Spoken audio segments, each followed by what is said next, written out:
am sure sports. You know me there, I'm coast to coast representing. I mean, I say this is righteous representing for Omar. You don't know, come get the sports over here from near and far. Boy. Me say I am sure sports, one thing me sure about. When me say sure, that me not doubt. Come get your sports, get it over here. Come subscribe, repost and share. I am sure sports, one thing me sure about. When me say sure, that me not doubt. Come get your sports, get it over here. Come subscribe, repost and share. If me not sure, that me not say it. Know who score, that me not say it. Never know no game play, that me not say it. If me never see no game, me no know who play. For your sports news, better come over here so. For your soccer news, then come over here so. If you don't love sports, still come over here so. For the day done, you are gonna love over here so.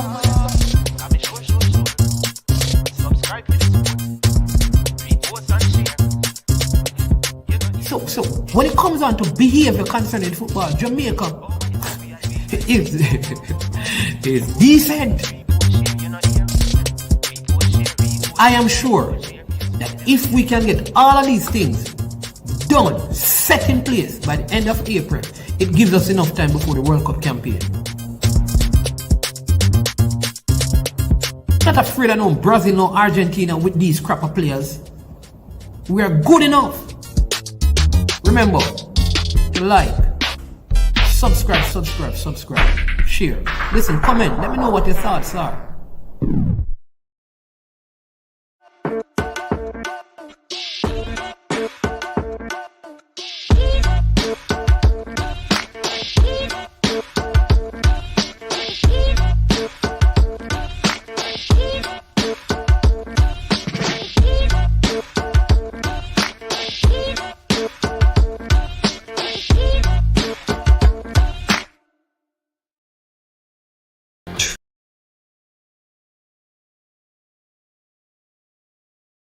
Trick Jerk Marinade gives your meats and vegetables authentic Jamaican jerk flavor. The spices are directly from Jamaica. Spices like jerk seasoning, allspice, Scotch bonnet pepper, fresh scallions, thyme, ginger, and garlic. The key ingredients to a great jerk marinade. 0% sugar and low in sodium. You want to try it? Made up of 18 Jamaican herbs and spices. Add delicious, bold flavor to your next grilling experience. Flavoring sauce, a marinade, basting, condiment, or topping. Trick Nick Jerk Barbecue Sauce.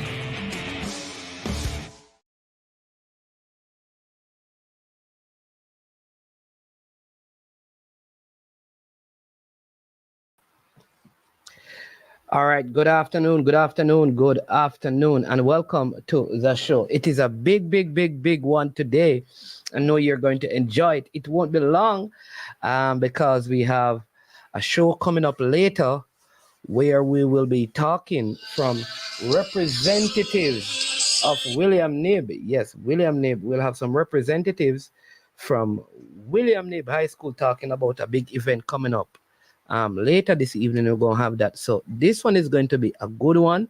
We should have Mr. Rudolph Speid on the show shortly to discuss a breaking development where the coaching position is concerning the Jamaica men's senior national team. So looking forward to the discussion with him. I'm telling you, it's going to be good, people.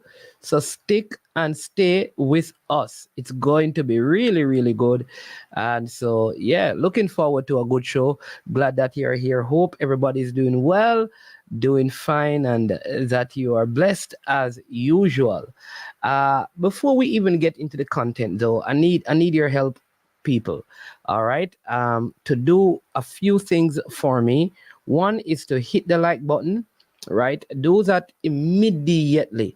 All right. We at all times should have more likes than we have people who are watching.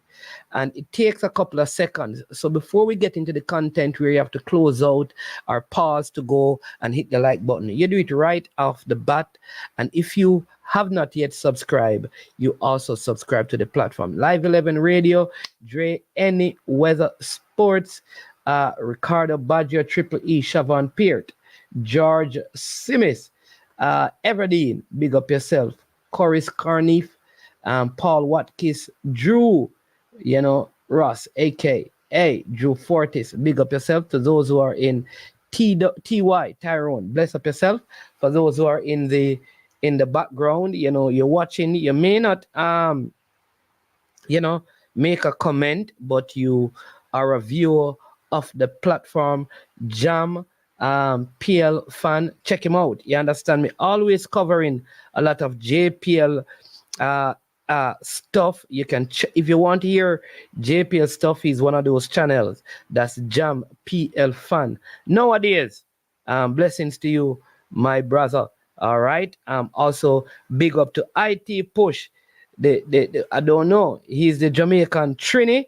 Yeah, man. Bless up yourself. IT Push. Him say me there. As usual, just a little food for thought. Something to kind of just help you today if you're having a bad day. Something to encourage you. Something to motivate you. So. Coach's desk. Yo, big up. Daniel Smith. Big up yourself. Big up in a coach's desk. Long time. You understand me? Just hear a bit. As someone now in a coach's desk time, Olympics coming up. So for biggest, I'm telling you, one of the biggest track and field platforms out there. Big track and field guru. Olympics coming up. You have to check out the coach's desk if you want the real scoop and all things Olympic. You understand me? Them man are probably going to be in Paris. No joke. Eagle Republic. Eagle Republic. I see that name, Eagle Republic, and I'm going to do something concerning Eagle Republic right about now. All right? I'm going to talk about Eagles right now. Let me just drop this nugget. Clive Smith, bless up yourself. Duckland, one Stenet clan, up and running. All right, Eagle. Do you know that there is a bird that normally, one of the birds that always seek, like the one bird out there that, attacks or will go up against an eagle is a crow. All right. And what the crow does, it goes on top of the eagle and sits on the back of the eagle and picks at the eagle's neck and try to kill the eagle.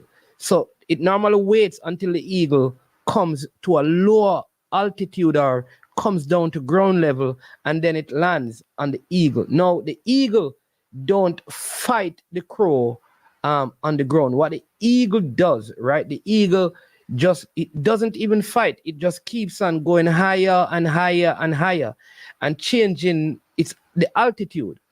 And so as the eagle is doing that, the higher the altitude, it affects the crow to the point where the crow has no choice but to release the eagle, fly away, or continue going up to the altitude and end up dying. All right. What is the moral of that story? You see, when you're an eagle and people are coming against you, all you have to do is to go to a higher altitude. Go higher, right? Because the crows can't defeat eagles at high altitude. Don't fight people on their level. Lift the altitude.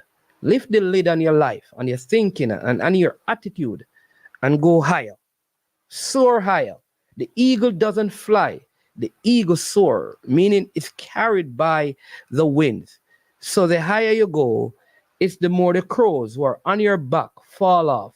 Some die, and some just have to fly away. So don't fight, just soar. All right? Hope you got the moral of the story and hope it's a blessing to you. Yeah. I think it is Michelle Obama who said it.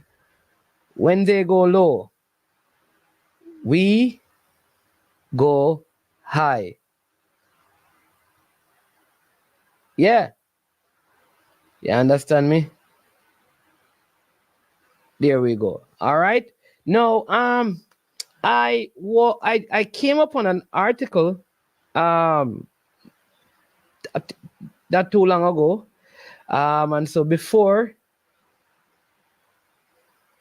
CC is here, the class cloud. All right. Before Mr. Speed comes on, I want to read it. It says Stephen McLaren could leave Manchester United for shock international job. And so this article came out at 12:31 Jamaica time, which is 8:31. No, 2:31 Jamaica time, which is 8:31 in the United Kingdom. It says Manchester United coach Steve McLaren could reportedly leave Old Trafford to become the manager of a surprise national team. McLaren is currently serving as a senior first team coach, having returned to United in 2022 as part of Eric Ten Hag's backroom staff. His future at the club has been put into doubt, however, following the arrival of several new coaches, including former striker Ruud van Nistelrooy, who has joined assistant coach. Now, multiple sources, including TalkSport, report that the 63-year-old has become a contender for the Nigeria managerial job. The Nigeria Football Federation have spoken to McLaren about the position, but he is one of several names under consideration with the NFF, which is the Nigerian Football Federation, looking to have someone in place before qualifiers for the next Africa Cup of Nations begin in September. And though he has had a long career, the former England manager's lack of experience of African football could see him drop out of contention. McLaren has been the main man in the dugout. McLaren hasn't been the main man in the dugout since a poor spell at QPR came to an end in 2019. Though he achieved success with Middlesbrough in the early 2000s, winning the League Cup and reaching a UEFA Cup final, his career since leaving Riverside hasn't been brilliant. All right, let's go on. He embarrassingly failed to qualify the Three Lions for Euro 2008, while his only Premier League job since was an ill-fated 9 months at Newcastle, which ended in relegation for the Magpies. He's also had spells at Twente, Wolfsburg, Nottingham Forest, and Derby County. For now, his focus is on preparing United for the upcoming campaign with their next preseason fixture against Rangers on Saturday. The Red Devil kick off the 2024-2025 season against Manchester City in the Community Shield in August. Now, I brought this up because, this was on the 16th, the article, sorry, not today. All right? Because McLaren's name has come up on platforms, including mine, as one of the candidates for the Jamaica senior men's national team coaching job. All right, his name has come up, and could this be an article? One, just putting out there to the possible suitors that he's in demand, and therefore they need to make a decision about his future. All right, and does it mean that if Jamaica wants this coach, that they need to make a move right now, seeing that he's under consideration for the Nigeria head coaching job? All right.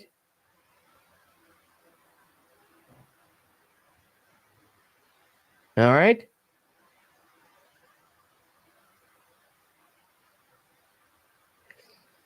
Based on what we have seen in terms of his track record with England at the international level, do we have all confidence that this is the best person to fill the void that has been left by the former coach, Hymir Hallgrimsson? But I have my most esteemed guest, all right, who these days, his name, along with three other words, are a catchphrase across social media, right? So you'll have his name, and then you have three other words. And when you put those five words together, that phrase could be a punchline for a song. But I will not use those words because I hear that there are many pending lawsuits out there, and my finances have dwindled since Beryl came and blew some of the notes away. Mr. Speed, good afternoon. Welcome to I Am Sure Sports. As usual, it's a pleasure having you on the platform. Well, thank you for having me, sir. How are you?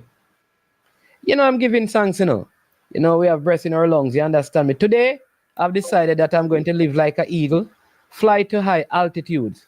So any crow want to fight me is going to die at that altitude because I'm not going to fight at their level. I'm going to just go higher. All right. So that's my mantra for the day. How about you? Yeah, most day me just cool and easy because, we get through my day, me have to be like that and forget a lot of things done. So everything good, man. Everything good. Yeah. Yeah. I must ask you though, because you say you're taking it light and easy. I mean, I don't hear anything in the window about any ins or out at Cavaliers. Do you have any information concerning the defending champions about ins and outs in terms of transfer? Because it is the heights of the transfer window now. Any information you can share with us concerning, because we want to hear. I don't want to use even the term because people say they want to hear from the horse's mouth. I want to hear from Speedy's mouth. Well, our transfer policy remain the same. We don't transfer anybody unless we have to. And the quality has to be really high. We're more now working on transferring out, and that's what we prefer to the transfer out. So there's no transfer in. What we try to do is to use people coming up. There's no coming in. There's no transfer in. We try to bring people from the youth structure somewhere. But right now, really more concerned. Okay. I know you normally tap into the. Okay. So how is that going? Anyone on any Cavalier player, have any pending move either overseas or Everdeen Scarlett here in my comment section, so tell him that to leave people business and mind him own, so I don't know if you know him, Yeah, I think so.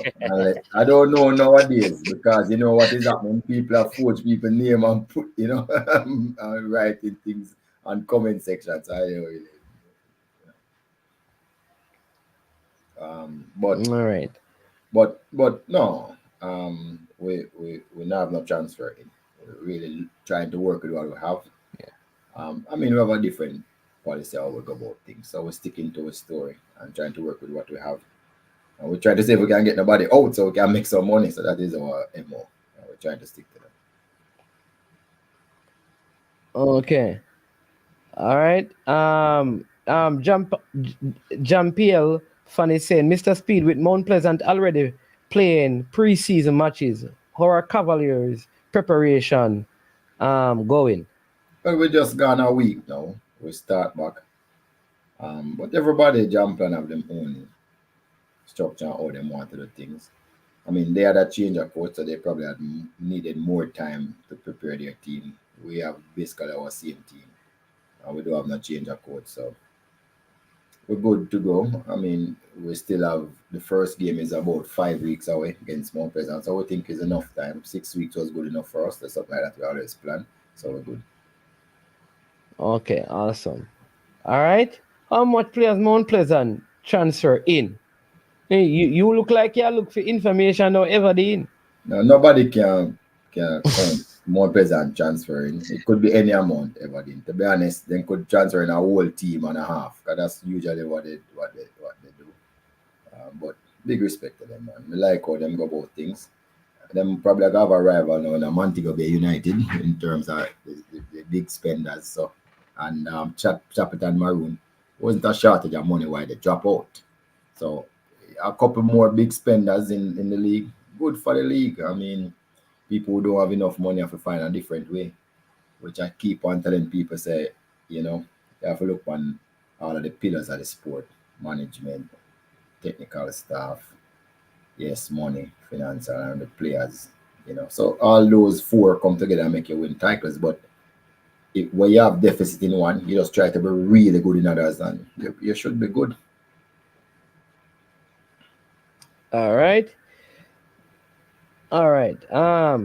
So now up to the matter at hand. I just read an article that was in the Mirror on the 16th, which spoke to one of the names that people have been talking about, that the Nigeria Football Federation. Don't know if you saw it, I can send it to you.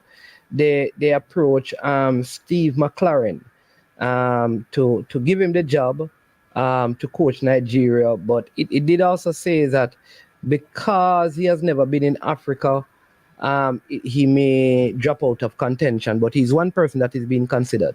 Now, his name is one of the names that people have been throwing out there. You have heard like Winfred Schaefer, Rene Simoes, you have heard Joby McAnuff, I've heard even Greg Berhalter, the USA coach who just lost his job. I said Joby McAnuff. So you have heard all of these names: Hector Cooper, Dwight York. I see somebody putting in here Olegan Solskjaer as a name and thing. So it looks like a very wide range of names. We don't know how many of these actually Paul Hall. I see Paul Hall name. I don't believe that Theodore Whitmore actually applied, but people are saying that his name is in there. I don't think he applied because he just got a job, right? And I think people are just bantering where that is concerned. But where are we now in terms of names and lists? And when we say we have a short list, which is what I've been hearing, does that mean that the others who are not on the short list are not even up for consideration anymore? No, until the final decision is made, and everybody is probably still up for consideration, or if other candidate would have come forward, we'll still look at them. But before we go there, see, I don't know if I'm supposed to be saying anything, because I heard somebody saying, for years people talk about transparency with the JFF, which I explain what we're doing. We should explain more what we're doing. So I was there explaining what we're doing, and somebody said, "Boy, I'm if you just stop talking and wait and just choose the code." So you see, I don't even know what. Somebody just said that? Yeah. I don't know if you can be an idiot and stupid at the same time. No, we don't want to call people idiots. No, I don't. We don't want to. I'm not calling it that. I'm just wondering if you could. Right, yeah. Okay. But what I'm saying though is that at the end of the day, we want transparency. While we may not get the name, to just know where the process is at. Right, and that's what I'm trying to provide which is, to everybody. So right now, we narrowed down the candidates, and somebody was asking how Russia narrowed down so quick. No, it's not me alone narrowing down the candidate. We have about 7 people who go through all the candidates, and they came up with their list, and then we do what you call. We look for the common ones, and that's how we come up with a list. And the list is not confined to 5, really. I mean, this is not. What are some of the key things that you do to move it from 40 to 5, or to what is the amount on the short list? Maybe we should ask that first. No, there is. Look, basically, we had said we want to come down to 5, but based on when we get response from everybody, we have about 7. 7. So how do you? what criterias? What are the key criterias that one would use to pick 7 out of like for example, if were 40 women were presented to me, I would say, well, and they ask me, how do you get down to the 5? I'd say, well, shape, looks, you know. You understand me? It's like, what are some of the things? What are some of the key things that narrow? You hear management never say brains, you know, or management just say shape and looks. No, yes, I give you some stuff. You understand me? I could give you more, but yeah. Interesting. Just give me third one. Sorry, just for interest. I mean, level of education. You mean you sure? Yeah, so there you go. Level of education, looks and shape, very important. You don't want a no-teeth girl, Mr. Speed. Why not? She can't put in teeth. You want a very intelligent no-teeth girl. No, but she can't put in teeth. Okay. Nowadays, I can't put in anything. Oh, okay. All right. But that's an ask still. Understand me? Say we want a girl with flat like a pancake. No Look teeth. at what I say, a foot size of eating. All right, boss, I hear you. I just throw things out there, but you know. So the first thing we're looking for is somebody that is tried and proven, somebody who actually been in the situation coaching an international team. Or if you don't coach an international team, well, look, somebody would have coached those quality players, because it's one thing to coach. To be a good coach, you could be really very good, but you have to understand these type of players, quality players, you have a whole heap of things you have to contend with. So if you don't have the education or experience, you're going to run into problems with them. So that's the first thing we're looking for. Second thing I'm looking for is a coach who can actually go on the field and coach, not just manage alone, because there's a lot of coaches who are managers, but they're not coaches. So we need somebody who can actually coach and also manage. We're looking for somebody who is able to control their environment, right? Pick the players. We don't want nobody who pick players or people, give them or recommend. We want somebody who is able to pick the player. We want somebody who has some success and think that them can actually take us to the World Cup. And that is their number one job, to take us to the World Cup. Of course, there's other secondary things that would like the person to be able to do. Like somebody who's willing to build some outline or shape of a team for 2030. So some of those things are things that we would put to the candidate and see how they respond.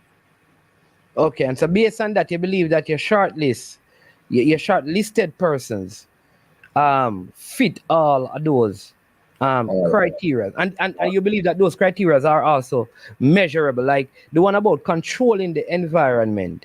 How do you measure that? I mean, we wouldn't, is more questions would ask about, probably run some scenarios, but the truth is, I mean, nothing is a secret anymore. We all know the coaches that them say the gesture, you believe them.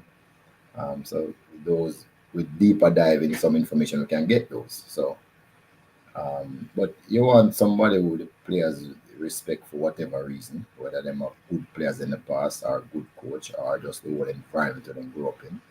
So you can kind of have an idea of what you're looking, of what this person will be like based on certain, when you interview them, where they would have worked, who they would have worked with, if they're not the head coach, and if they are the head coach, what would have been there, what they would have done over the years. So a lot of this is subjective, but from reports, or if you do a deep dive, when you're looking at people, you'll be able to come up with some sort of conclusion.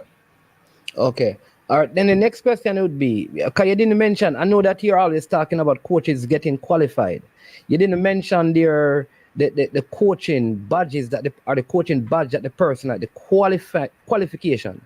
And so is that a key part of it? And what are, from the short list, what are some of what are the badges like in terms of the qualifications of those candidates that you now have to select from?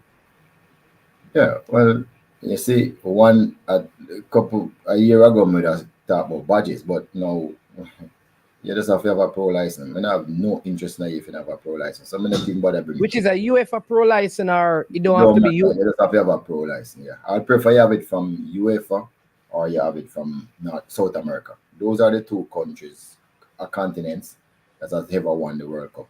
And this is a World Cup qualifying tournament. And in the 22 editions of the World Cup, those are the two continents that has ever But based on that, you would be eliminating anyone from like Central and North America then, because I said preferably. Okay. So and then your candidates, the 7 candidates that are down there for the technical committee to talk to, they have the requisite license right now, meaning they have the UEFA Pro license. I never say UEFA. I said Pro license. So they have the Pro license. They must have a Pro license. I'm not talking to them. Okay. All right. So they have the license. Cool. All right. All right. So tell us, I mean, where is the process at? When does it start? Because, you know, it seemed like a lot of time, but the window is very short because by the time I get into, like, you know, negotiations in terms of contracts and all of that, and to give the coach time, are there interviews? How will it be face-to-face interviews? You know, interviews over the World Wide Web or what is going to happen? Look, lad, nobody like no cut off. But what is going to happen is hold on, sorry. I soon bring it back on. Yeah. Go ahead. That was Gunner's boss. That's one of your favorite fans calling. But no. Gunner's boss, I soon call you back. We need to get through this. Sorry about that. Yeah. What is most likely to happen, even though we'll probably do Zoom first, because it's the cheapest and easiest way to do Zoom with somebody first, right? And then I'm sure that list will probably go down to probably a 3 after that, 1, 2, 3. And we'll make an effort to see those people face to face, look them in the eye, and then make a judgment call from there. Okay. All right. How important is it for this coach to kind of have influence over or influence with high quality players? Is that an important aspect of this process? Or measuring the future coach relationship with the core members of your squad, is that important in the process? Yeah, but when we speak to the coach, we'll be able to ascertain what type of person he is, because it is important that the person is able to manage players as it relates to relationship. I don't expect the coach to be able to know everybody that is playing on the team. But I don't think it matters if the coach, just like when Al Grimson came, he was able to reach out to all the players, speak to them on a regular basis. I expect the new coach to be able to do the same. And players are already. This is the generation of players that we're talking about. They will react to somebody that they think can take them over the line, because at this time, I think all the players are so committed to go to the World Cup. I've never seen them like this. So I am thinking that once there's a good choice in somebody that they think have the requisite experience and knowledge, and also have connections, probably to adapt to, and I'm sure this person will have connections, because the world is not so big anymore. I know a lot of top coaches all over the world. So one of these coaches that coaching international level already are coaches, top players. I'm sure the networking will be much, much better than what we have experienced before with all the coaches. And that is very important to us. The coach who we choose have a vast network, can take up a phone and call almost anybody in the world and say, "Oh, my name is Rudolph Speed. I would like a player to come and play the next game." And then we give them such a hard time. So I'm hoping that he's one of those coaches that we can learn. Yeah. All right. So couple of one. I'm trying to get through as many of the questions, then I'm going to give you some time to talk. But will there be a demand? Contractual demand. People, just give you a little time. We soon take the calls. Contractual demand for the coaches to live in Jamaica. Yeah, the coach has to live in Jamaica. But remember, how much of the players that are playing on the team they are not in Jamaica. So a real top quality coach will really go. What is going to happen is that the coach won't be able to see the player more than 3-4 days before a game. That's it. For the another 2 years, every single FIFA window we have a competition game. Am I correct? Yes. Yeah. There's a competitive game up until the World Cup, basically. There's really no chance for coaches to have this big, huge rapport with the players. So the coach must use time outside of those windows to get to know the players, get to trust each other, get to talk and know what they like, what they are required to do. At this international level, you can't with the margins so small, you have to do everything to make sure you're on the same page with the player long before they come to the games or come to the session, come to the camp. And I think that is something that we'll be asking the coach and see how they respond. All right. So if the coach is from overseas, there is not really a demand for him to live in Jamaica then? Yes, he must live in Jamaica, but the amount of time he spends outside, we're not worried as long as he does the work. I mean, no, but even that means most of his time will be spent in Jamaica. I'm not saying that. I'm saying he must live in Jamaica. I'm saying he must live in Jamaica as his principal address. And there's some things he has to do in Jamaica, like keep the local squad in training as we have always asked, play practice game, showing up Premier League games, all of that. But I mean, nowadays, as long as we give him the coach say he wants to go and do something and we give him permission, it's good. That is how the laws of Jamaica are. You can get permission to work from anywhere as long as we agree with what you're doing.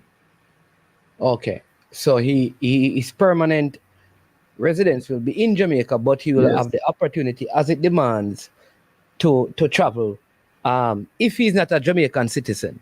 So it sounds like, because based on how you're answering it, people will say that it sounds like the coach is not a Jamaican who lives in Jamaica, right? Based on how the conversation is going. So, I mean...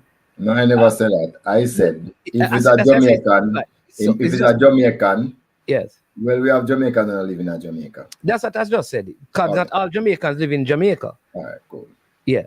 All right. All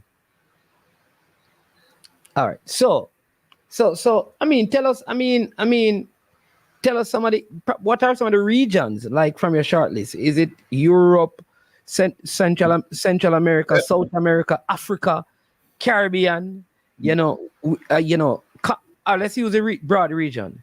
The Asian Football Federation, the African Football Federation, UEFA, CONMEBOL, CONCACAF, all right, or Oceanic. In the shortlist, what different confederation do you have in the makeup of that short list of people? Multiple. Yeah, man, that's what I want to know. Like, do you have UEFA representation? South American representation? Yeah. What? Nah, I said yes. No, people at the first be hearing about that talk, so we can't be here. What? When you hear when me just answer, sir? I said yes. Okay. So you have UEFA representation. Are persons from the UEFA confed apply for the job? Let me just put it generally.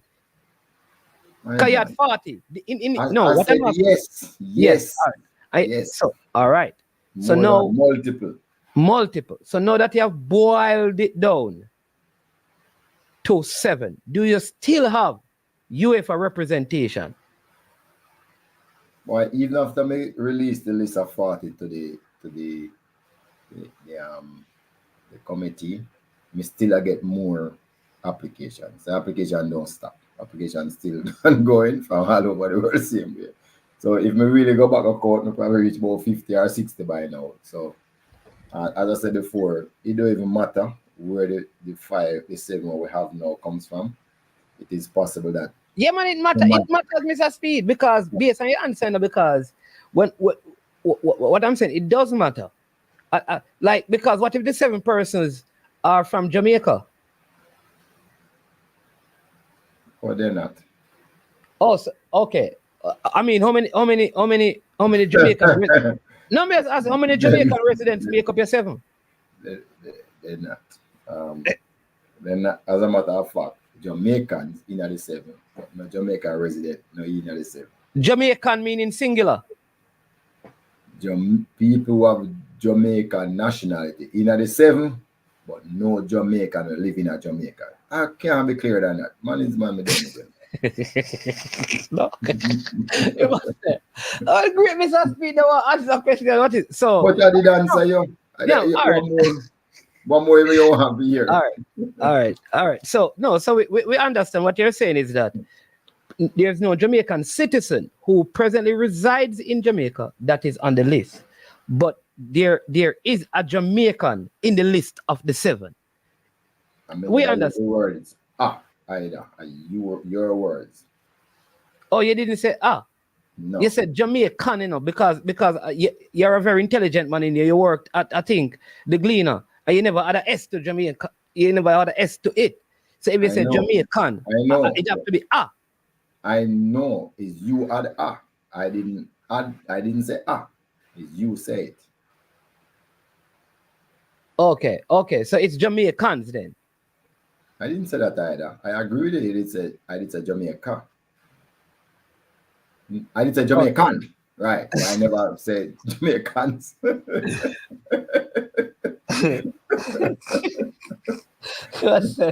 I got.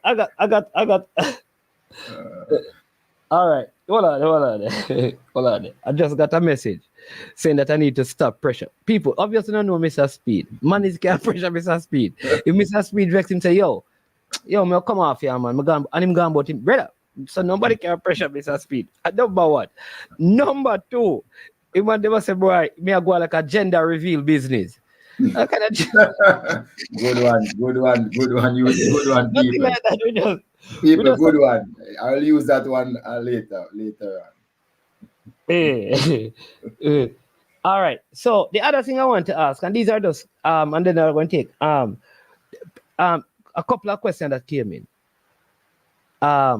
Is will the coach choose like his medical team, or will the coach, live in Jamaica?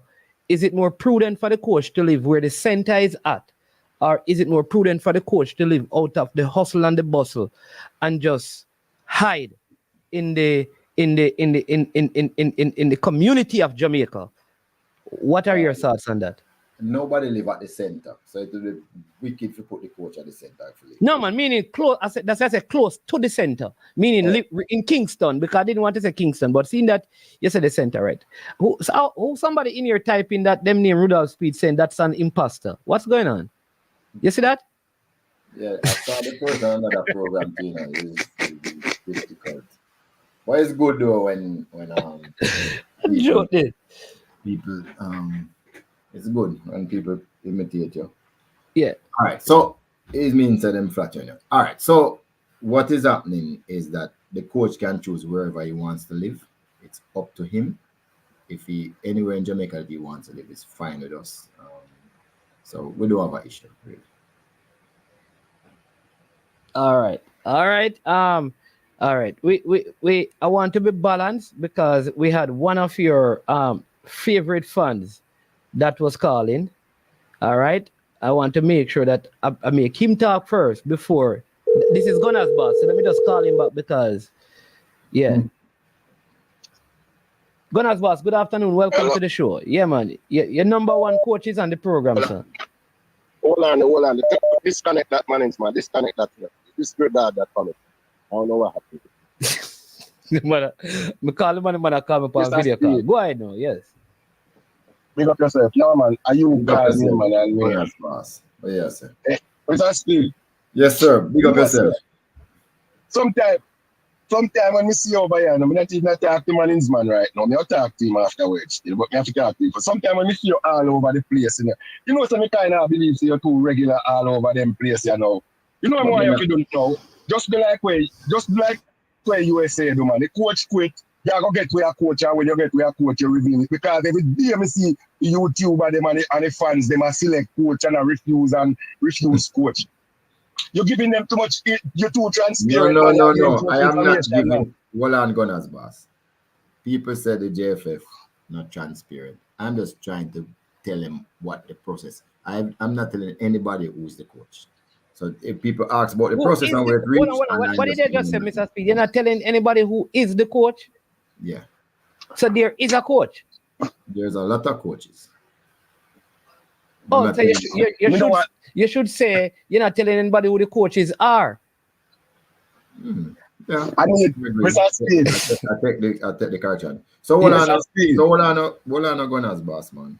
Can you accuse me of things? I've not gone on a lot. You put yourself like a beer and come out with your big bad coach. And that more you do, make them speculate and make them go make content. Because anything where you don't have no win for winning. If you pick Jesus Christ and put him in a uniform, Jamaica uniform, and put him out as a coach, you go find somewhere when I go find something for No, that no worry makes Gunners. It don't make no sense, you know. Gunners, boss, that no worry. Gunners, boss, listen up. That Mr. no worry. Speed. Gunners, just hold on, man. General. Mr. Speed. All right, sorry. Gunners, boss, Yeah. me hear your opinion. I am trying for the JFF to be transparent in what we do, so I give them the process. I'm not telling anyone who the coaches are, and I've only been on like about 3 or 4 pro. I'm not all over the place. I know where I am, but people take out what I say and use them program for run it. So you will see me attack. I wasn't there. I'm just telling you. All right, continue. Yeah. So you understand what he's saying, Gunners boss, is that he's helping people to understand the process. And that's a level of transparency that has not been around the football. He's not coming out to say this is the coach or these are the people. That's what he's saying. So what is wrong with that? You need transparency because that is how the federation is going to build a relationship with the fan base. All right? Gunners boss. I'm here to keep quiet, man. I'm back now since you finished talking to me. My problem is I don't want to see my producer, my general, in every video like Puff Daddy and him artists them. No one has Speed to stop tell the people them things. Me no respond. No one, yeah man, make a big dog bark when me attack, man. Actually, me every voice make him start barking. I'm my best friend. Yeah man. You know why Mr. Speed out here, man. Let the people them go and build content, man, because you are give them content. Why some of them don't have no content because you know who more you do, Mr. Speed. Me I beg you. Give Ryan peace I meet them because Ryan are your stepson, are your bastard stepson, you know, and him a go and bad, you know. I think I show you not give them an interview them, you know. Everybody else I get a bus, you know. Gunners boss. No particular. Nobody good. You take a next one, Gunners boss. Yeah, brethren, we not even come for the phone to talk to the people in my yard going like say, you are sense. I mean, man, listen me, man. A 3 month I have now, you know, a 3 month I have now, you know, they are consistently, you know, so make sure so you come back to the and stay after the rest of the week, you know. Except Sundays, you know, Saturday if you start give you a show for make up the time when you're gone for, you know. Come here, they are scandal the people, and I tell the people them say you're gone and your subscription drop and your viewership drop because you're gone. See Mr. Speed come back and we are build back a strength, you know. So you stay here and stop run left way. Every minute I'm going to Iceland, everywhere all over the world. And that me I tell you. I stay here so I give you content because some other people, and you alone can get the original content. Some other people, I build them up here, try build content and I build controversy and I make reckless speculation. Mr. Speed, I want them to continue speculating. You're surprised with the big coach you come take the World Cup and win some game and carry guys second round. Yeah, because you know have no win over here. And the other day, let me say this before me run. The other day, me hear you say something for Manning's Man channel over Cranky, you know. You said the people will be happy when you bring this coach. Don't fool yourself, my boss. I know me will satisfy and a few, but everybody have to find something else to nitpick. So all that the way you know how you answer that one, you tell them you don't know who will be happy, but you're looking for the best coach out there. I can't advise you, but I may give you advice. And let me ask you a question. Yeah. Since all this one thing, while you was up by the Gleaner working over those years, have you happened to know a lady by the name of Miss Claudette Brown, aka Chichi Boom? Gonna boss. We just asked the man one question and I'm gone. She was a journalist over Gleaner. You know that lady, Mr. Speed? I know everybody, man. Everybody. All right, then. That's all I want to ask you if you know Chichi Boom, Claudette Brown, boss. Big up yourself. Collins, man, big up So yourself. me never know that name they do. Me never know that. Me never know that name there. Nah. Quotas boss. Me never know that name there. The nickname. Yeah. All right. Cool. All right, What you know, ask Claudette, bro. all right. I'm here, man. All right. Don't worry yourself, Mr. Speed. That's We're what good. boss. Yeah, man, that was good. All right, we have Jason. Jason. All right. Go ahead, Jason. Your 5 minutes begin right now.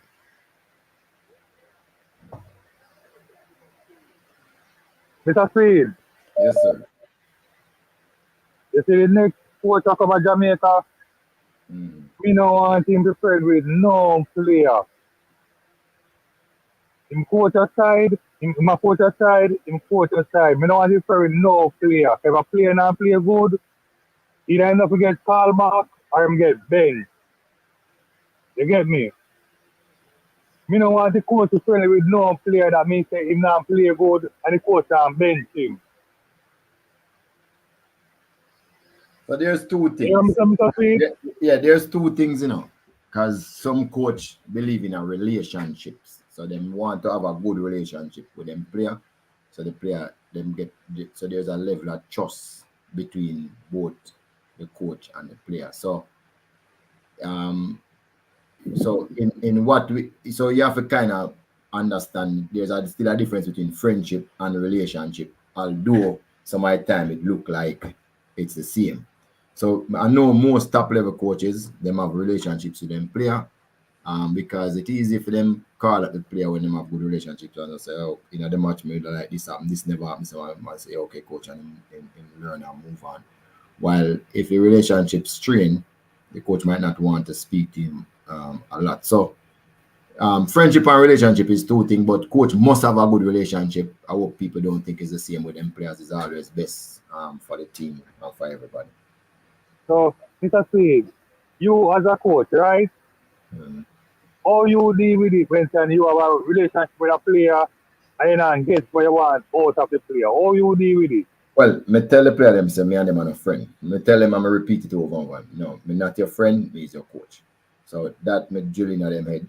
So and then if you not give me the numbers, bench for you, man, or you're there in the stands. That's it.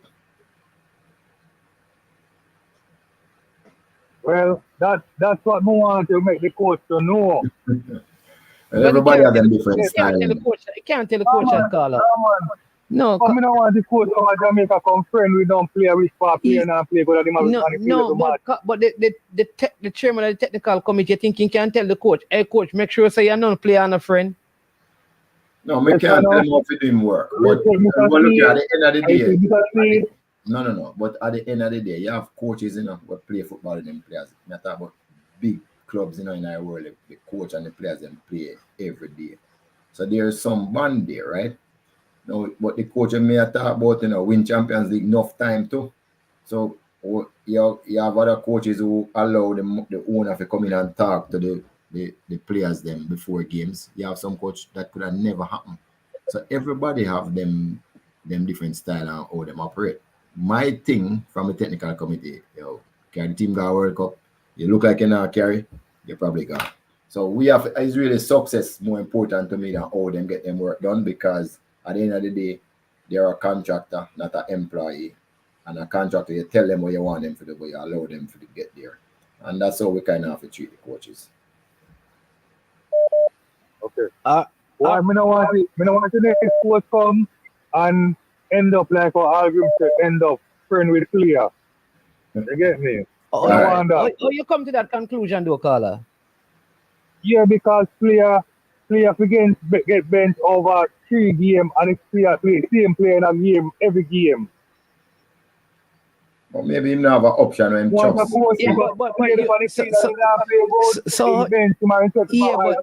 But what you don't know, how you know that what the coach wants from the player is not what the player wants. It's not what the coach is getting. Though you don't like it. Well, if that he want from the player, that means he's not a coach. Well, again, that is down to you. But respect still, I understand your point, but coach must have good relationship with all the players in them team. If you don't have that, your team going to crumble. It doesn't mean that you select your team based on friendship. You select your team based on... Yes, sir. Go on talk about Jamaica match and come for every minute at me and stuff like that. Go on that stop. Yeah, but you must learn to Speed, calm, Speed, you know. no You man must is learn, man. Carla, you must learn to calm. Let me tell you why. There's 3 results in a football: win, lose, or draw. Right? You have to learn to deal with all of them. I mean, know you might be frustrated more some of the time, but you know why you're catching a stroke, right? Because the medical bills are run up. So you have to learn to calm, baller. All right? Just remember that. When we see we say that bounce on the ball, me calm, Mr. Speed. Whether we lose or win, me calm. Let me see me say that bounce on the ball and me lose, me feel 100% good same way. All right. But I want to see the ball around. All right, Jason. All Bless right. up yourself. Yeah, man. All right. So we have from Jason, from Gunner's boss to Jason to CC. CC, let me drink some ice water. Hold on, don't say a thing yet. Where's the Mr. Speed, before CC start? yeah. Yeah, cool CC, down. stay right here, so don't say a thing yet. Hold on, let me drink some water. Where's the yeah, cool down first? You know, say me have some water too. Me should I drink too? You man, me should I take a drink too? I think you need to drink some. Yeah, you should take a drink. All right, but before I get to CC, will the coach choose his backroom staff? What leverage does a coach get when he's given the Jamaican job? Is he allowed to select his entire backroom staff, or that is in the hand of the technical committee or the federation? How does the process work where that is concerned? When you answer that, then we'll come to CC on the line. No, what means that we into capacity building in the country because we cannot build capacity. So we do one of the coaches will try to say, coach, pick a Jamaican coach to be or make sure you pick Jamaican coaches when you go, on tours because we want them to learn. And our preference is for the coach to be rotated, right? Could be one. But have seen in the past we have kept one, but we have also carried other coaches on tour. And with the advent of the coaching school now, we are seeing some real talented coaches come through. I mean, I'm really good in the classroom. We are saying that exposure is necessary. So, but the person who the coach wants to be the right-hand person, him can pick that person. So it's a dual way we're going about it. So he'll be able to pick that person. And if the expertise is not on the island in terms of goalkeeper coach, there's the physio, there's the there's the goalkeeper coach, there's the analysts, those type of specialist people that national teams need. If the coach asks us to pick those, as long as they're not on a full-time basis, we're definitely gonna supply them for those important games coming up. Okay, all right. We have CC online, so we'll go to CC. CC, welcome to the show. Good afternoon. What on CC? What's going on? Oh, I'm not hearing CC. What on CC? What's going on with CC? Is that signs at the time? CC? Yeah, you know, hear me now? Yeah, we're hearing you loud and clear. Go ahead. Yeah, man. Yeah, because I wasn't even hearing Mr. Speed. I don't know if I can hear him. But my question, Mr. Speed just said something a while ago. But can you repeat it? Did he say the coach is a contractor? Yes. I don't recall. I said the coach is not an employee. Yes, I said that. I said it's not an employee. Hold on, you see? Thank you, Mr. Speed. Oh, he said yes. It was on this platform that I was ridiculed for suggesting that the coach was a contractor. On this very platform, I was ridiculed for saying that the coach was a contractor. CC, that's not the question. You never asked Mr. Chung if the coach is a contract worker with the JFF or he was an employee. I said. Remember, repeat the question. I asked if it was a contract of employment or a contract for employment. Everybody will go to university know that. And then he asked you and get ridiculed. CC, you and Mr. Chung had a conversation, not about whether the coach is a contract worker or the coach is employed by the federation. It was a discussion. Where did you get that? And it got into a conversation about you going to UA And he said that he doesn't know about that. He has never heard about that. That was a conversation. That was where the ridicule was, CC. Not about whether the person is a full-time employee or a contracted worker. But that's why I'm saying to you then, if a ridicule is coming in for something that I explicitly is the same thing, is maybe the terms that I used was too above the conversation. I should have used terms that we should have said contract worker or them other simpler terms. Then maybe I should have explained it in simpler terms. Maybe, CC. Maybe Mr. Chung need to come and answer to you if he's listening. No. I asked Mr. Speed a question. I had asked Mr. Speed before already, and Mr. Speed didn't tell me, man. But I'm just saying that I said something and a lot of people were in the thing in the chat, and I say, basically I ridicule my university education as if because them don't know the term. And I'm saying when somebody asks you a question like that, them are gonna look for you like saying I have not said. You call the show today when we're trying to figure out the 7 names in the shortlist for the coach to talk about a discussion with Mr. Chung. Not that man. I wanted to ask a couple of questions. Thank you, sir. Get to the point. Thank you, CC. Now we're getting somewhere. Yeah, because the topic is the correlation of rumors and not the ignition of rumors. Lord of mercy, CC, we have to use a correlation and ignition. Wait, CC. Anyway. CC, these are the program. These are the program to use those words. You have to careful.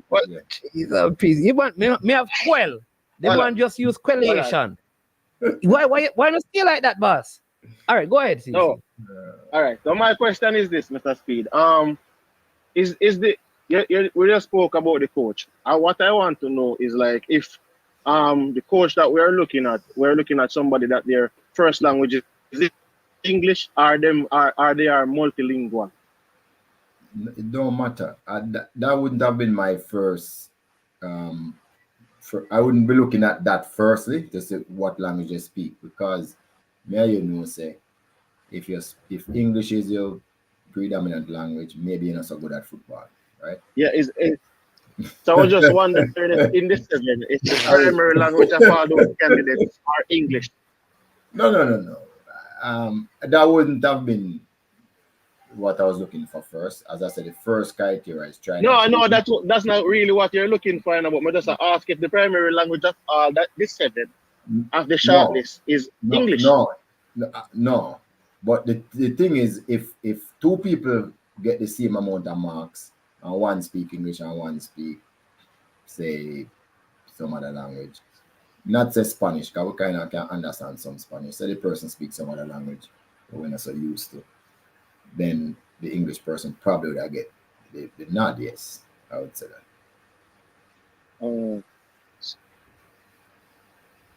So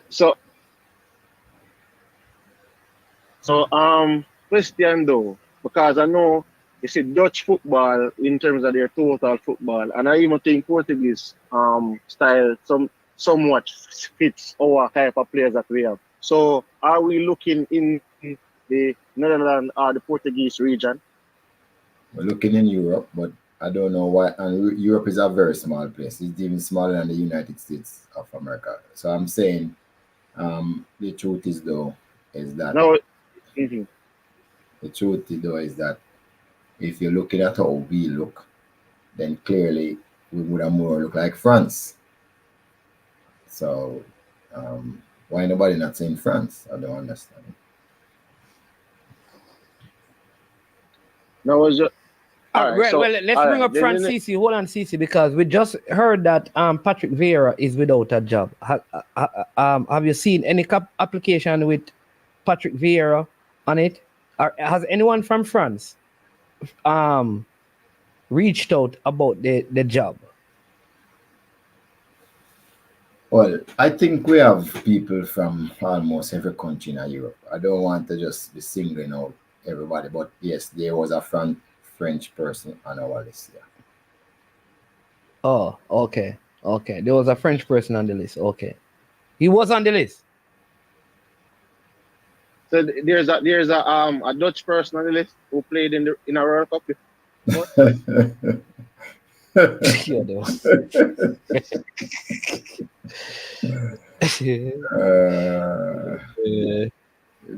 CC. All right, tell you, Mr. Speed, to me, I know that I am not the one selecting the coach, and I might not have a requisite skill set to select a coach.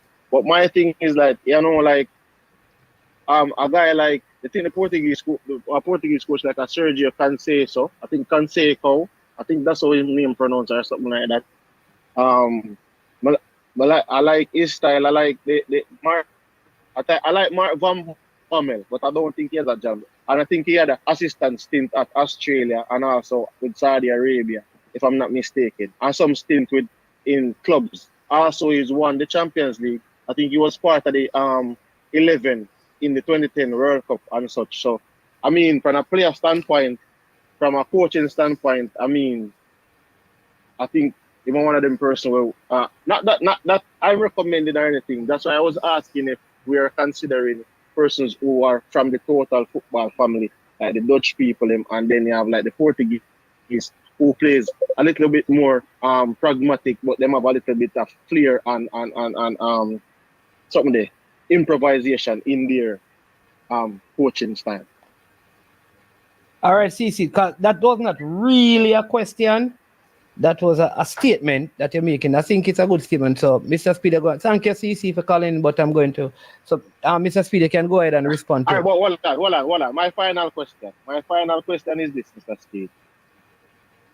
Are candidates involved who are between the age of like 65 and 45? You have to start from 45, CC. Why 45? No, meaning 45 to 65. You can't start the age rate from 65 to 45. No, man. I know, man.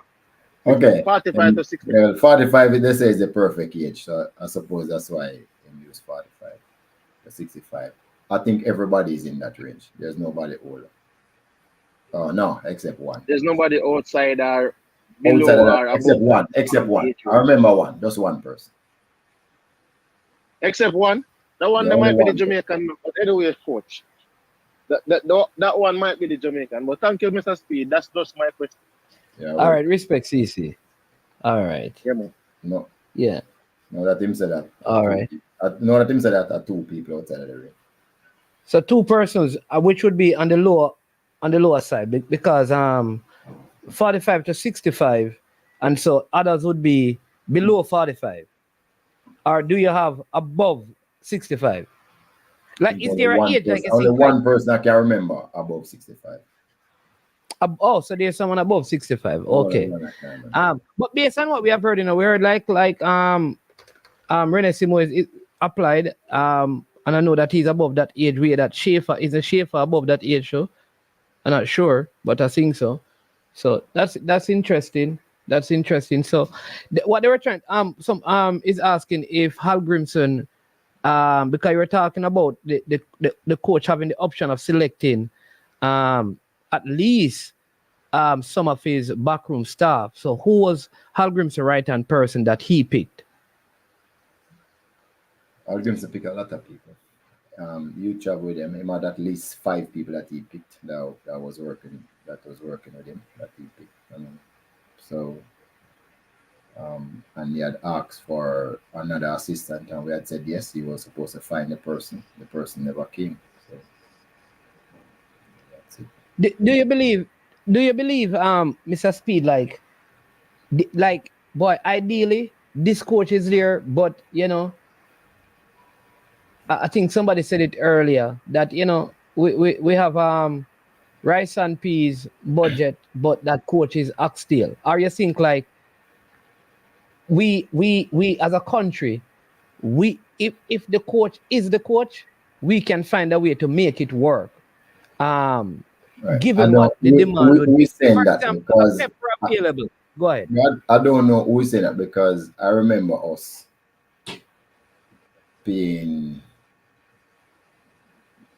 if I can remember, Boy was probably getting $1 million US a year, or 1.5 million US a year, So when I did my checks, no, we're close to what national coaches in Europe getting the amount of money that we pay when I do my check. So there's no truth to that. And the bonuses that we offer higher than most bonuses that I have seen. The percentage of the prize money higher than most other bonuses I've seen when I've checked and got answers. So that's not true.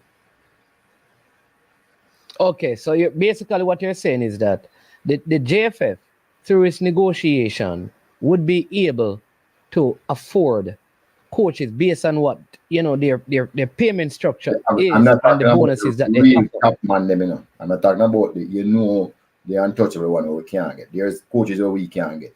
We get big, we get whole heap of money, but the rest of them, they are close to what we pay. And I know, for instance, before we used to pay even more than some of them. Okay. Somebody saying Patrick Vieira did step down. So they're speaking about his availability as well. But somebody, DW, just said that so Canadian soccer who were in some financial issues, they hired Jesse Marsh, the American. And what DW is saying is that Toronto FC, Vancouver, and Montreal Impact are three of the clubs. They are in the MLS who helped to pay his salary, Yeah, but when we did get Bora to come to Jamaica, we had gone to private sector and they did pay salary. So I'm just saying that if we get the right person, I am not worried that we'll find a way. Okay, that's what I mean. So you believe that if you get the right name, the name that, like a name that private sector knows and people know from the footballing world and circle, that the private sector, if needs be, will come on board, if needs be, and help and cover the salary if there's a need for that. You believe that you can generate... They have done it before more than once. That's what I'm saying. I don't think it would be a big issue. So why wouldn't you then shoot for the what you call the untouchables then? No. Those people pay ridiculous. Like, you have one, we want to do our research, you have coaches who have coached certain teams that probably get 2 million. We can't afford that now. Okay, I see what you mean. Okay. So it's up to a certain amount, then you do that. Some people, they pay ridiculous. It's just too much for us. Okay. All right. So again, when does the process, like when does it all right, first people are asking, let me just get to this one first. Who are the persons who make up the committee? The technical committee, I know you are the chairman. Who are the other persons who are part of that committee and their expertise in this area that makes them competent? Because most people know, really and truly, Mr. Speed, most people know, and here's the problem a lot of people have. They are saying that of probably all of those persons, you are the one the people know the most. All the one who cuss you probably believe that you are the smartest one. You are the CC of the group then. I don't know if that is a good way to put it. No. CC smart on me. I don't know some other words then. All right. So what I want to know, so tell the people who are the other persons, who are the other persons on the committee, the recommending committee, because the committee was not made up to pick coaches, You say that the fallacy where a lot of people, the committee was not made up to pick coaches. Picking coaches is something we do once every blue moon. Like once every 2 years, we pick the national senior team for. You see, you get me drift. The committee is not made up to pick coaches. So the people on the committee, that is not why they are there. We are representative from women football, from youth football, from competition, coaching school. That's all the committee is made up for grassroots football, right?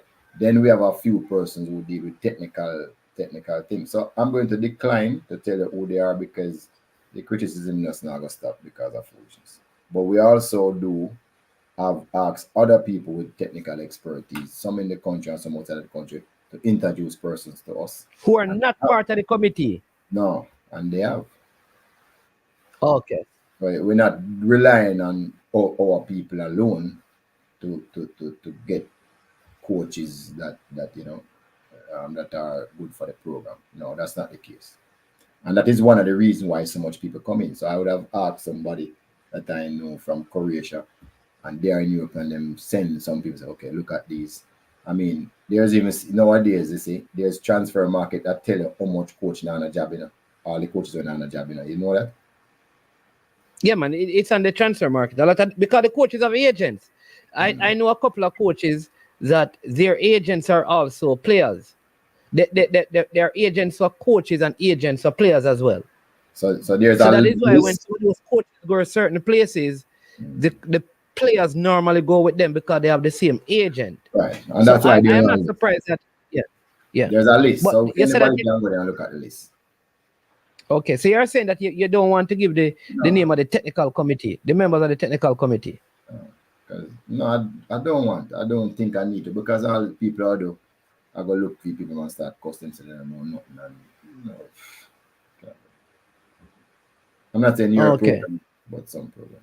What is this? Them just Rob Smith put the people in money. See, what if people get less than what we pay? All right. So MF is asking one more time, because I know you have said this on several occasions. How is the final decision made regarding the hiring of a coach in the JFF? Right. So our committee really just put on the names in a sequential order. I said this is number 1, this is number 2, this is number 3, this is number 4, based on our findings. Sometimes we go up to 5. Sequential order meaning this is our first choice, this is our second choice, our third choice, our fourth choice, and our fifth choice. Yeah. All right. Yeah. Then, so everybody will get now the short list, they will be ranked based on some criteria I'm going to tell you about before. And then the board choose the one they want. All right. So the board, you send 5 names to the board, and the board choose number 5. Do you say to the board, like, reasons for the selection, seeing that you had a person at 1 that was a priority, or you just take that is the board decision and it is final? No, of course. But then the board, not if the board choose. If me think them choose number 5, and it has happened before where the board choose number 3. When we come up with a list and the board choose number 3, what could I do? We couldn't do anything. The board is the board. So we might be upset and say, boy, why you choose number 3 when the money is not an issue? What is the board of the final saying? And if them choose, that's it. Yeah. Just move what is the construct of the board now? Because generally the board was made up of parish president, but after the recent election, I think how the board is constructed has changed. There's 11 persons on the board.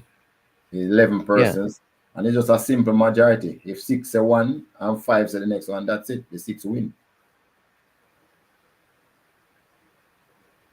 All right. So DW is asking then why? I mean, because the president is quoted as saying that it makes sense that it is an Englishman, as most of the players are English. Is it not a good luck? No, man. No. Well, the point is that the president is quoted as saying that, boy, it would make sense to hire an English person, right? Seeing that the team is made up of. That is why the president is not on the committee. I'm going to kill you for that one. But he's on. No. Man, the president, I listen to the boss. But the president is on the board. I'm gonna pay for that one. Yeah. But the president is on the board, though. Yes, he is. So if the president is already of the mindset that an English person, and the English person, say when you send this, there's a Spanish, there's a French, there's a Yardi, and an English, then by the fact that could the president then say, listen, let's choose the English? Yes, but he must get 5 votes to go with him too, You understand? He still would have to get 5 votes to go with him. Him alone couldn't decide. This is important. I'm glad, because remember, Mr. Lorne Donaldson said it was the president. He said when everybody else, you understand? You remember that he said that when everybody else was saying, He does not know what he's talking about. Okay, he was basically saying when everybody else said no to him, he said the That's president. not true. His name was on the list. It's not true. His name was on the list that went to the board. It's not true that everybody said no. Nobody so told maybe, him maybe no. Nobody no, but told maybe him the no. board. Huh? Nobody told him no in the technical meeting. That's not true. Nobody told him no. Okay, but maybe when the board was voting, you know,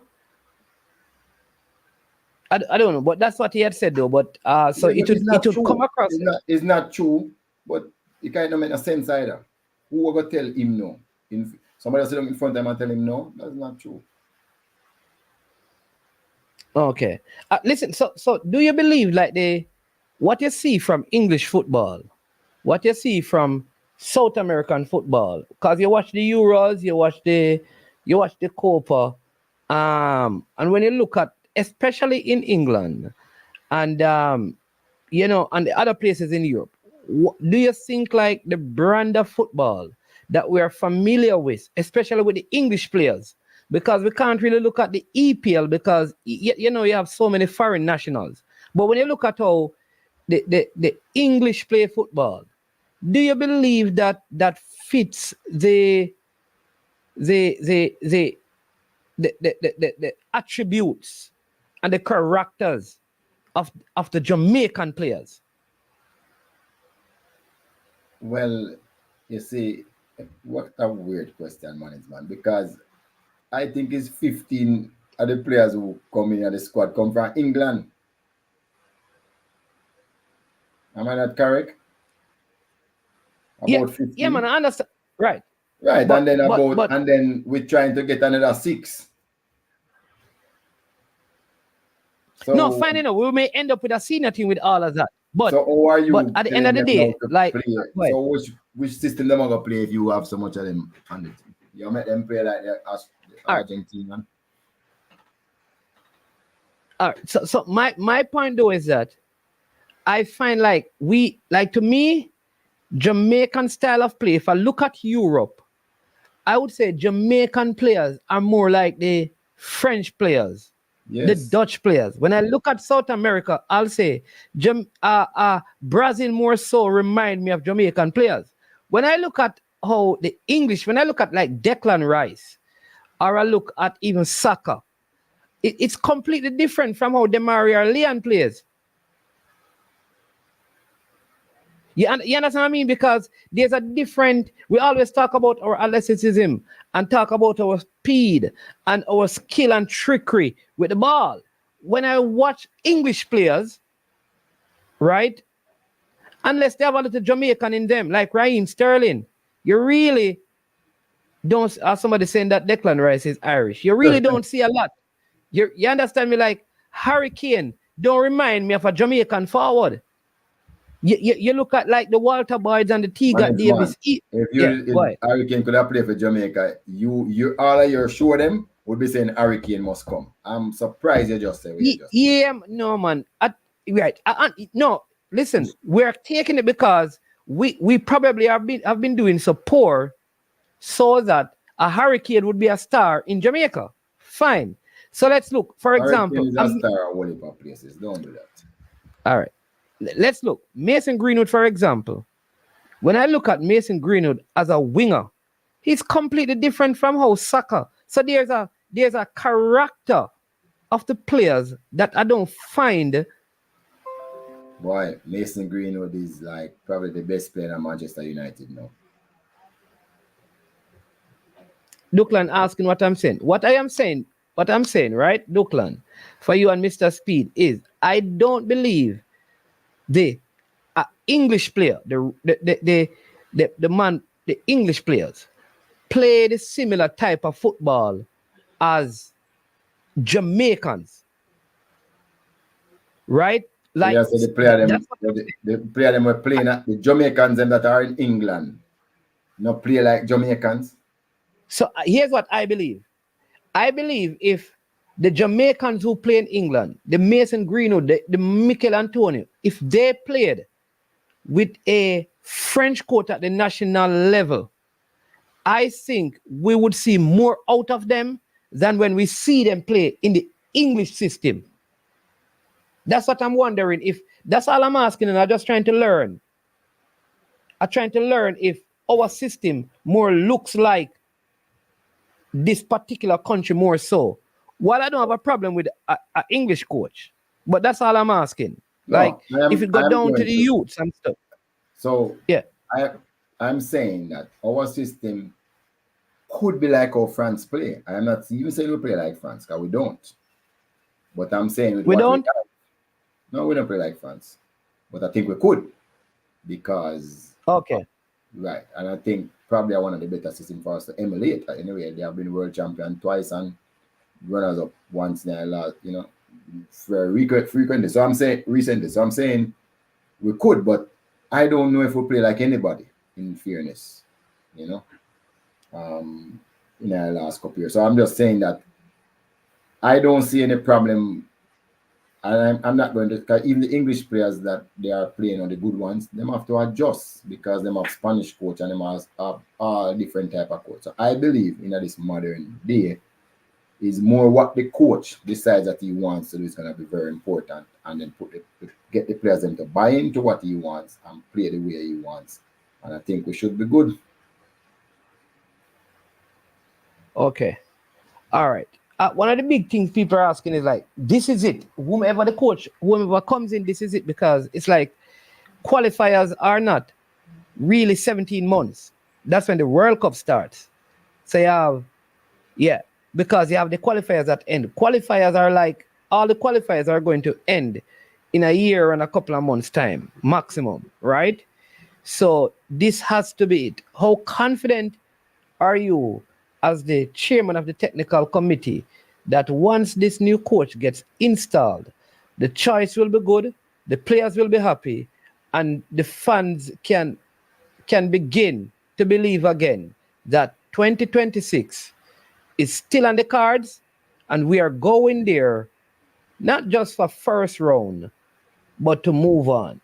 But as me said, as good as boss just said, the fans will never be totally happy. They'll always find something to gripe about. So I can guarantee that what we're trying to do is to get a coach that we believe that can take us to the 2026 World Cup. We have a fantastic start already. People don't forget that we have 6 points in the bag, and all bag our bank and almost assured. I mean, we'd have to book off all our toes not to go to the second round at this particular point in time. So I'm saying that, look, we have to find, look, there's two reasons why you win things, Some people believe our coaches alone, but it's not. It's also players. Good players make life easier. So in our continuous search for good players and the coaches that are coming in, I am confident that this will be our best showing in our World Cup qualifier since 1998. Of that I am confident. Okay, that you're confident of. All right. Yes. I think that's a reasonable answer. Yeah, I think that's a reasonable answer. I think that's a reasonable answer. So listen, is there any need, because people are saying that no, this has gone on even mainstream media that a Norwegian who played in Jamaica, a game in Jamaica way back in the days when Kevin Pele Wilson played in that game. I think he scored in that game years ago. Is in the reckoning as one of the candidates, and saying his name just popped up as the leading candidate and stuff. What is his name? I mean, What is his name? Ole Gunnar Solskjaer. Oh. So can you just say management people? No, throw that out the window. As far as we are concerned, that is not there yet. Maybe in the future, but not right now. Can you? We're not throw it on him. Not throw it on him. So he's in the pickle. No, me say me not throw it on him. Yeah, man, I know that. I'm not throwing out any name. I am not rejecting anybody because we're not in the reject stage yet. No. So that's what I wanted to find out, if you actually got something from him. We're not in the reject yet, but I never say anything, but we're not in the reject stage. But I don't know how anybody could be leading, and we don't interview nobody yet. That's the only thing we're not sure about, how them get the leading lesson. So the race not start yet, and somebody will lead. Oh, so do you have a short list? if you're not satisfied with the interviews, you could actually go back to the other names and pull somebody else. Yes. Okay. So everybody still, all 40 candidates are still in the reckoning, but you have a list. No. You have some people we just take off ice and say no way. So I can call some name and you say no. No way, maybe, and yes. That is all it is. So all right. So I can call some names and you can say no way, maybe, or yes. I'm not saying anything. So, but you can give us the no names, man. No. Like the one that is definitely a no. So why are you embarrassing the people? Come on. Okay, all right, but we're not going to go any further. We're going to leave that. People, I don't know if you have any questions. I think, unlike other occasion, Mr. Speed don't give a clue. So if we are nowhere closer to find it out, except that sound like we have somebody from Europe, and in the mix. We have Jamaican in the mix at the final 7 and possibly someone from the South American side. It seems like outside of that, we don't have any one in the Americas, meaning in Central America, North America, and the immediate list, but they may be in the 40 somewhere. But we have a next tenant who is a better attorney than me calling in. So let's see if with his line of questioning, he can get any closer to an answer. Mr. Duckland, welcome to the show. Yeah. Greetings, my man. Hello, Mr. Speed. I hope you're having a good day. I am. I'm not trying to get the name of the coach, not trying to get the name of the coach. You followed the Euros and Copa, Mr. Speed? Yeah, some of it, not all. Okay. Yeah, which one you think is your preference? No, I watch Copa more because it's in my Euro or Copa? Yeah, I watch more Copa. Oh, you watch Copa more is what you're saying? Yeah, much more. Okay. All right, say no more. I have some points. I have some I guess questions and I have some suggestions. Yeah. I read somewhere in the paper that the previous coach, there were issues with him probably spending money. Either that he should not have or he was not allowed to, because so in the of looking for players. I don't remember the exact thing. But a suggestion surrounding that. In my job, what happens is that if I need to travel, I'm given a credit card, by the company, but it has a limit. So I don't have to ask the company, can I go here or there? I just go and just use the company credit card, and there's a limit, and I know we reconcile everything after. So I don't know if that could be a suggestion that would probably streamline that process a little bit more. The next thing I wanted to say, I think the issue of the coach residing in Jamaica, I don't know how the contract would be structured, but it has to be very, delicately worded, if you ask me. Because, I suspect this coach would have a family. He might or might not, will be pulling up roots from where he is residing and come to Jamaica full time. And I don't even know that is going to achieve the objective anyways. What we want is the coach to be integrally involved in the process in Jamaica. So I think some kind of wording like down the lines of he has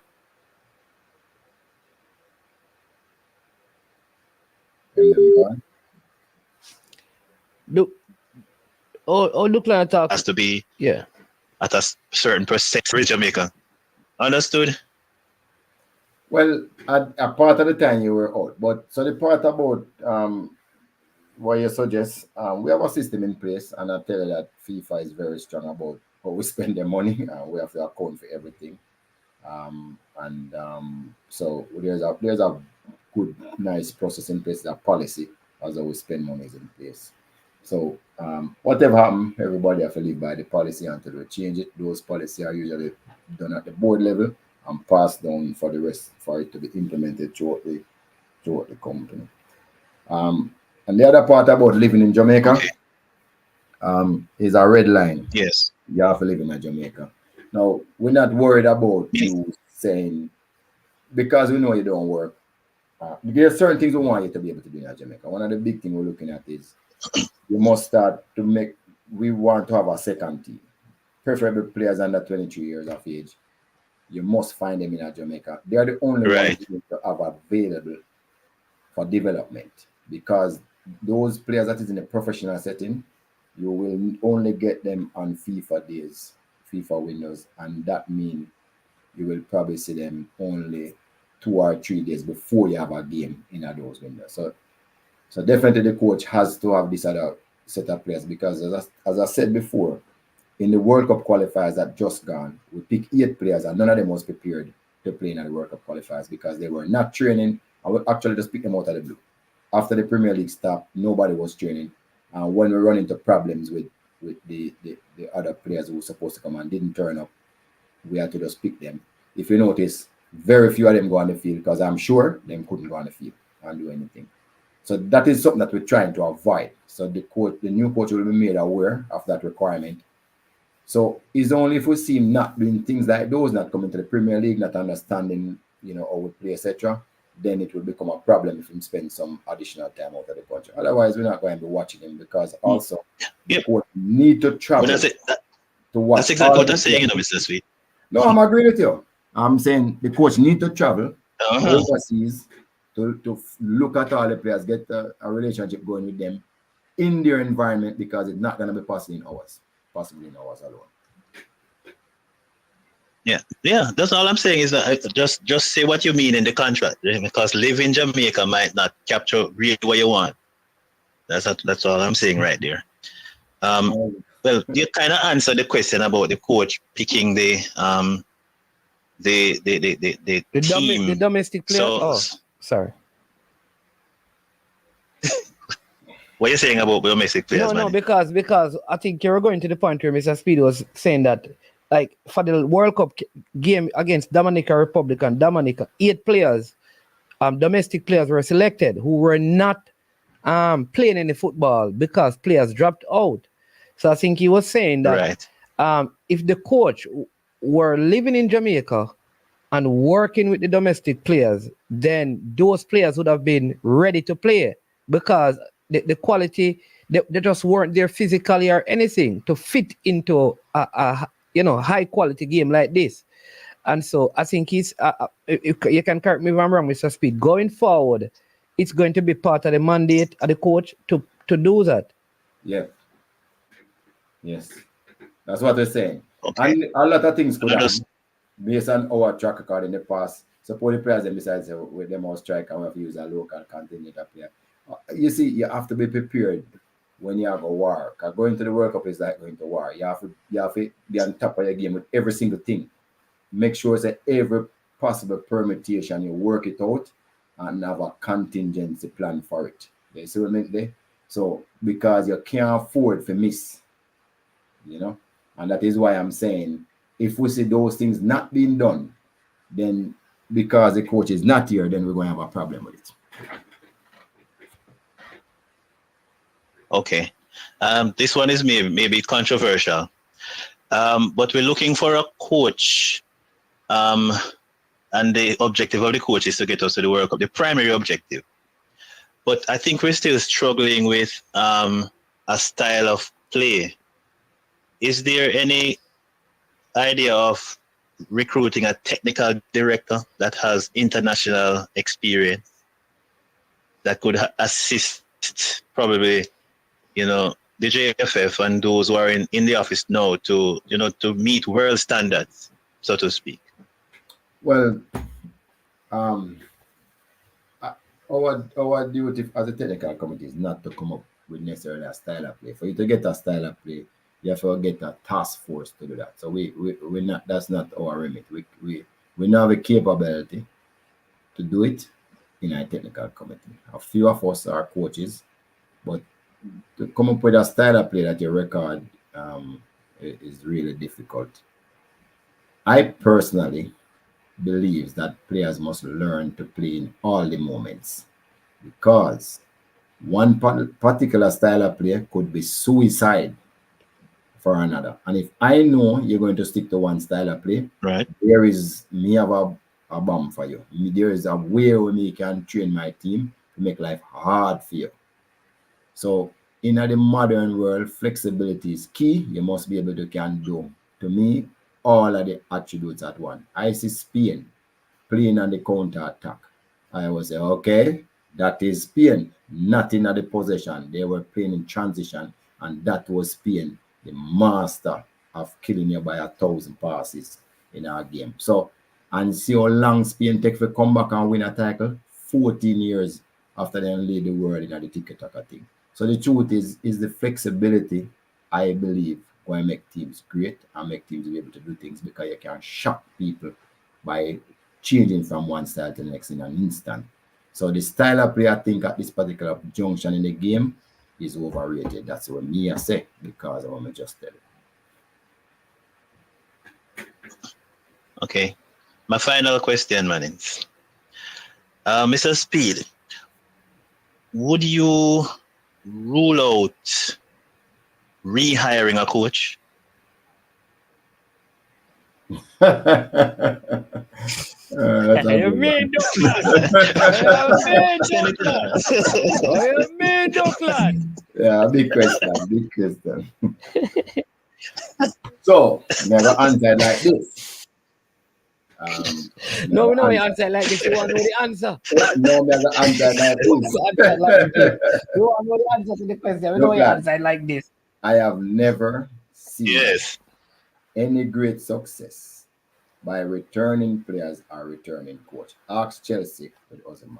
We can give all the part different, right? That's our answer. I've never seen a returning player have greater success than when they were there the first time. Our coach.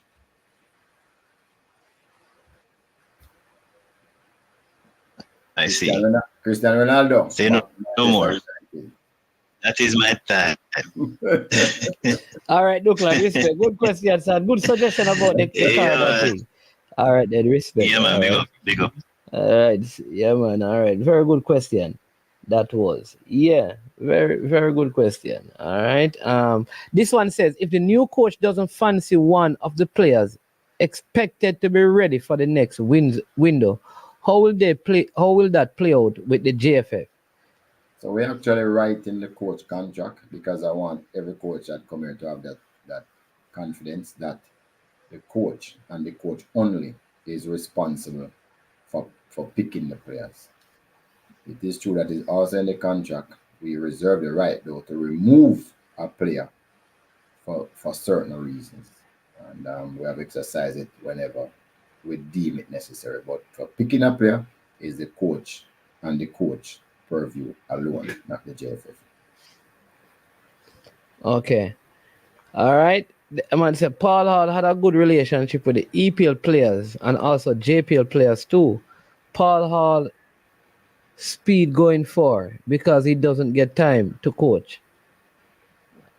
And I'm sure Giovanni, I think he had some errors in that one that makes it hard to understand. All right. Yeah. All right. Yeah.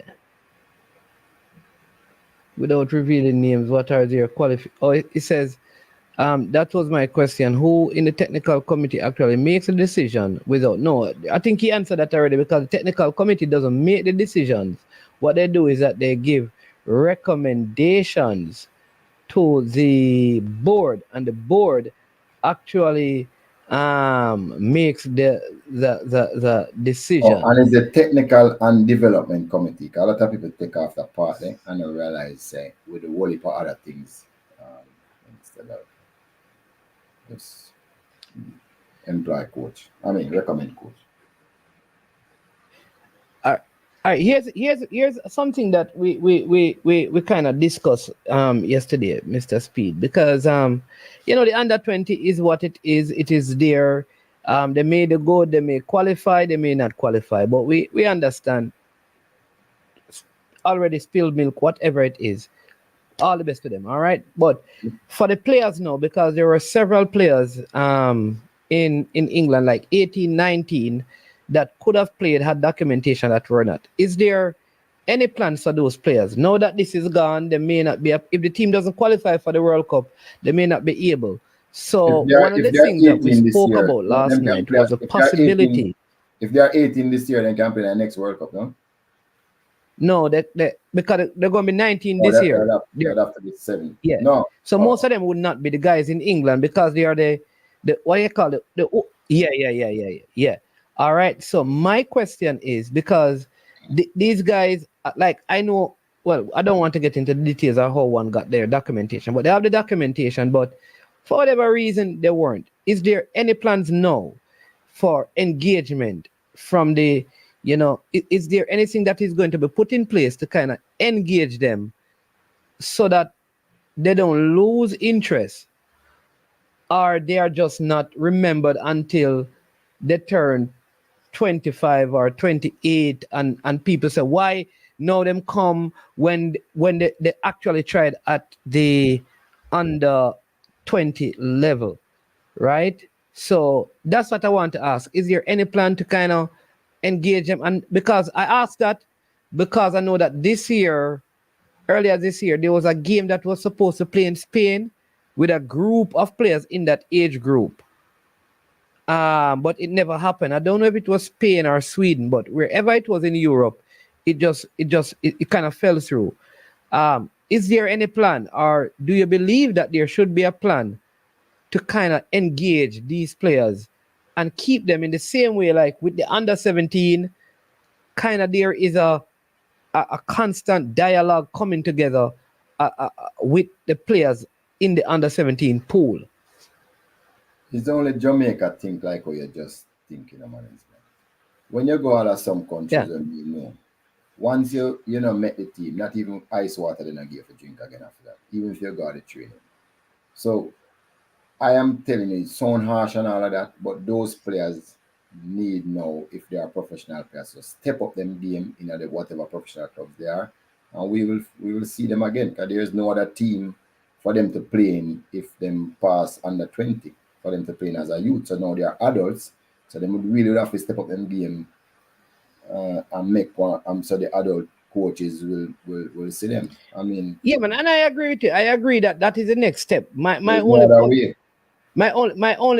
position right now is that they unlike the other players, because none of these players were viewed any at all. It's not like they were viewed or they tried out. So, and I agree with you that they need to go to their clubs and maybe the senior team can. Brutal game, Mr. Management. Brutal. Huh? Once brutal. Because what happened with the players in Jamaica who don't make it either, that's it for them. They have to go find another avenue for shine. But they were, you see, the difference is that the players in Jamaica were actually seen and tried out and didn't. But man, some of these players, even if them did look good and could have made an under 20 team, no. Who to tell that in a 1 year or 2 time they can make any team? And that is true. And so that is true.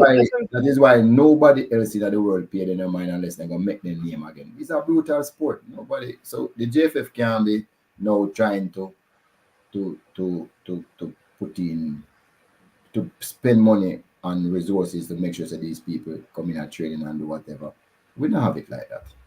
You just merit based now. So now we're not making your career. If you get left in the youth systems. Yeah, but we have to be careful. We use that merit career and come back. But what we are saying though, Mr. Speed, is all I'm saying, while I agree with you, on many of those points, if we use the word merit in this case, it also stands to reason that the team that is selected was not on merit, because those players were never given it. And that is why that's what I'm saying. Going ahead.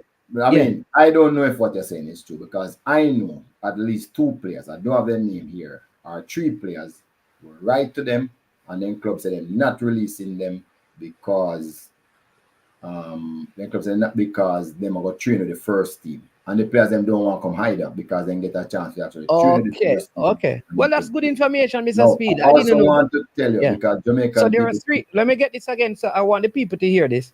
So you're saying that 3 players were written to, yes, and the club said that they would not release them for the U20s because they are bringing them into their first teams. They're going to train the first team. Train the first team. And the players themselves. Okay, fine. I mean, don't want to leave because them get a chance of going to the first team. I want to go further. That in the last under 20 World Cup, was it in April? When was it? The last under, yeah. The Brazil coach complained bitterly that it's his third string team because competition was ongoing. The clubs will not release the professional players to come and play it. And they cost and said that is why they lose the World Cup. So, and again, people, I want to say it here again, there is no rule, even if it was a FIFA window. Once it's a youth tournament, the club is under no obligation to release the player. And a lot of the clubs have exercised that. Okay. All right. Well, listen, sometimes people need to get the information. Then the other thing that I wanted to clarify, because I was asking about a massage therapist and a physio for the team. And then someone on the show said that you had spoken elsewhere that it is more inexpensive to have those personnel hired once the team gets to Mexico. So I just wanted you to speak to that publicly so people who watch the show.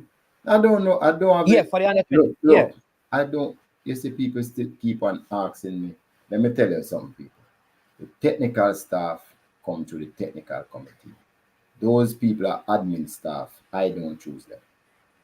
Our committee have nothing to do with those people, doctors and those people. We don't have nothing. If a medical committee who deal with doctor and all of those things, I don't know anything about it. But I mean, so please just stick to technical things here because okay. No, because someone said last night when the thing came up that you had said on the next platform that those two, a massage therapist and a physio, would be engaged in Mexico because it is cheap, it is more inexpensive for the federation. I don't know that than to have somebody I don't know that's what they said. You said. So that's what I said. No, I don't know the contents. I say I don't know the contents. What it was used. Okay. I can tell you that in cases we have done that, right? We have done because it's cheap of the truth.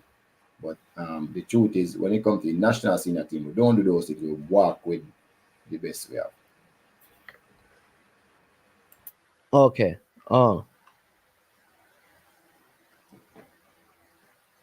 No, but so what Mr. Speed is saying is that there were players on that list that when they sent for them to be released, the clubs that they're a part of said that they're going to train with the first team, so they were not going to be released for the tournament.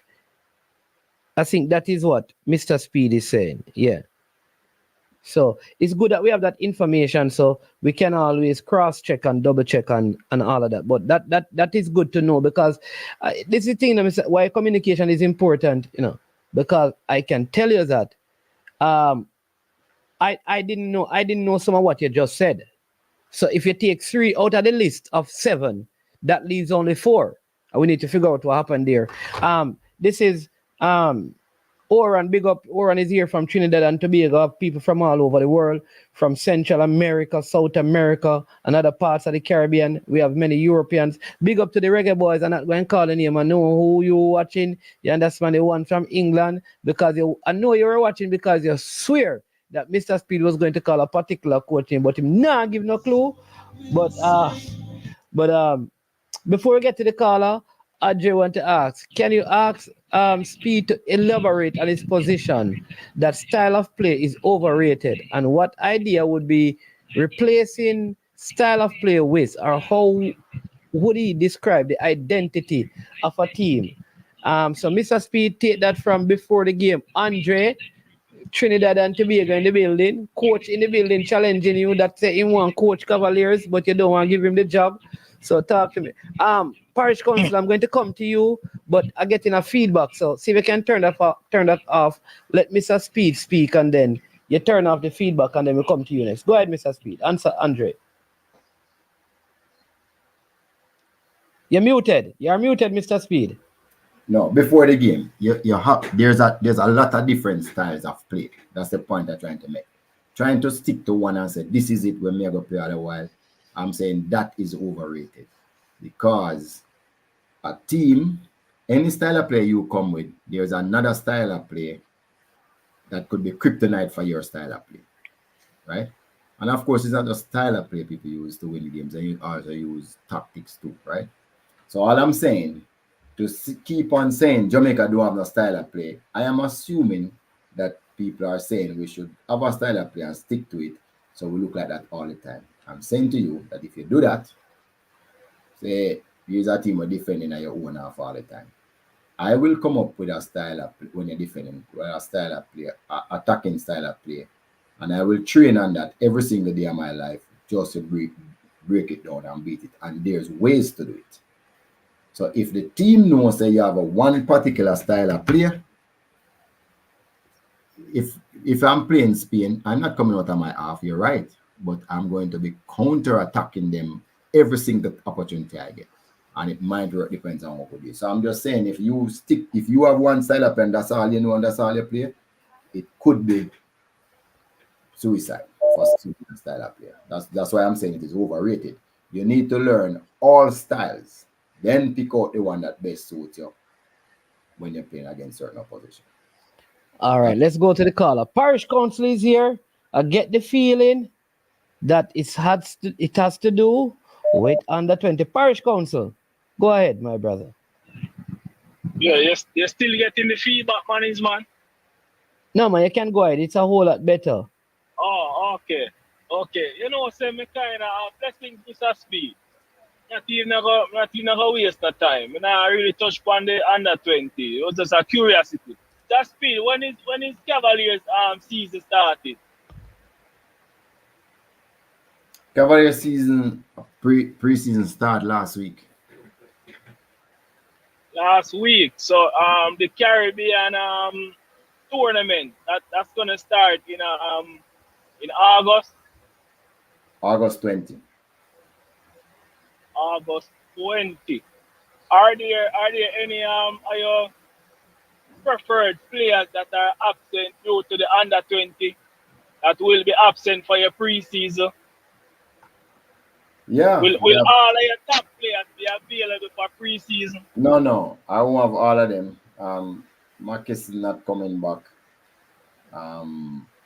His contract has expired and he relocate back home.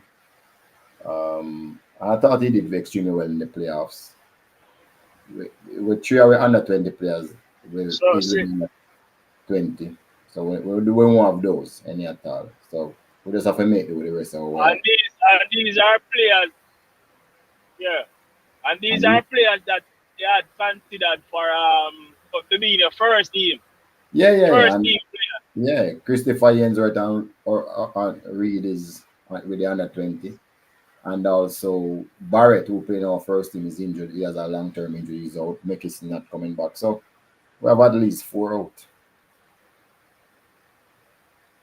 So, but the preseason still have to continue because at the end of the day, it's about the system of play, and you just have to continue with your preseason.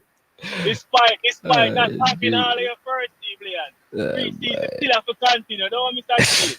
Yeah, and I never worry about players. I worry about Mr. Speed. Parish Council tried to make a point, but let me let him finish. Go ahead, Parish Council. No, I'm saying. Are there any incoming players? Hold on, Parish Council. Hold on, Parish Council. Hold on, let Mr. Speed go. Yeah. No. I was saying that, Parish. I was saying that. Look here.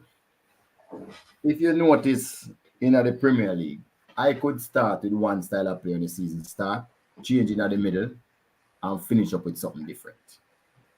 The key shot is to teach the players all the different moments of the game, so you can choose the one that you will use in a when you come to battle, along with some tactics. Now, philosophy is different from style of play, right? The club philosophy will not change, no care which style me using. And that is what people should understand. So some of the time when people say style of play, I am not sure, are they talking about philosophy or style of play? Because if let me help you with that. Hold on, the Parish Council. So, lad, first time you said something for you, come on. Yeah, sorry. So, all I'm saying is that a licensed coach explains style of play and philosophy. And you say you're going to help him. Go ahead, my boss. I want to hear this. Because he said he wonders if people have the right understanding of the word style of play. But a lot of people interpret it as style of players and not style of player. As Mr. Speed is trying to explain that the style of play is not necessarily only dependent on the players, but more so the system that they intend to implement, and it don't necessarily have to do with the players. Huh? You notice so what is there's a difference between style? What there's a difference between style of play and system of play? What me I say, man, is man, you notice I asked him earlier if him team are absent or if they're absentees in the team, right? And him say yes, no doubt. But pre-season must go on because at the end of the day, the system must be implemented. The patterns of play must be implemented. So whether Busy want to absent, Richard King want to absent, Mings want to absent, it must continue. But we can move on from that. Mr. Speed, do you have any incoming players for this season? Because I see a lot of clubs doing a lot of activities and Cavaliers sound quiet. Are you working in silence? No, it's a regular thing. Every year we lose player and then we pick up from our youth system. So we don't really go out and buy player. My budget that I have to bring in player is 100,000 Jamaican dollars. So you know, so that can't buy much. So that's where we are.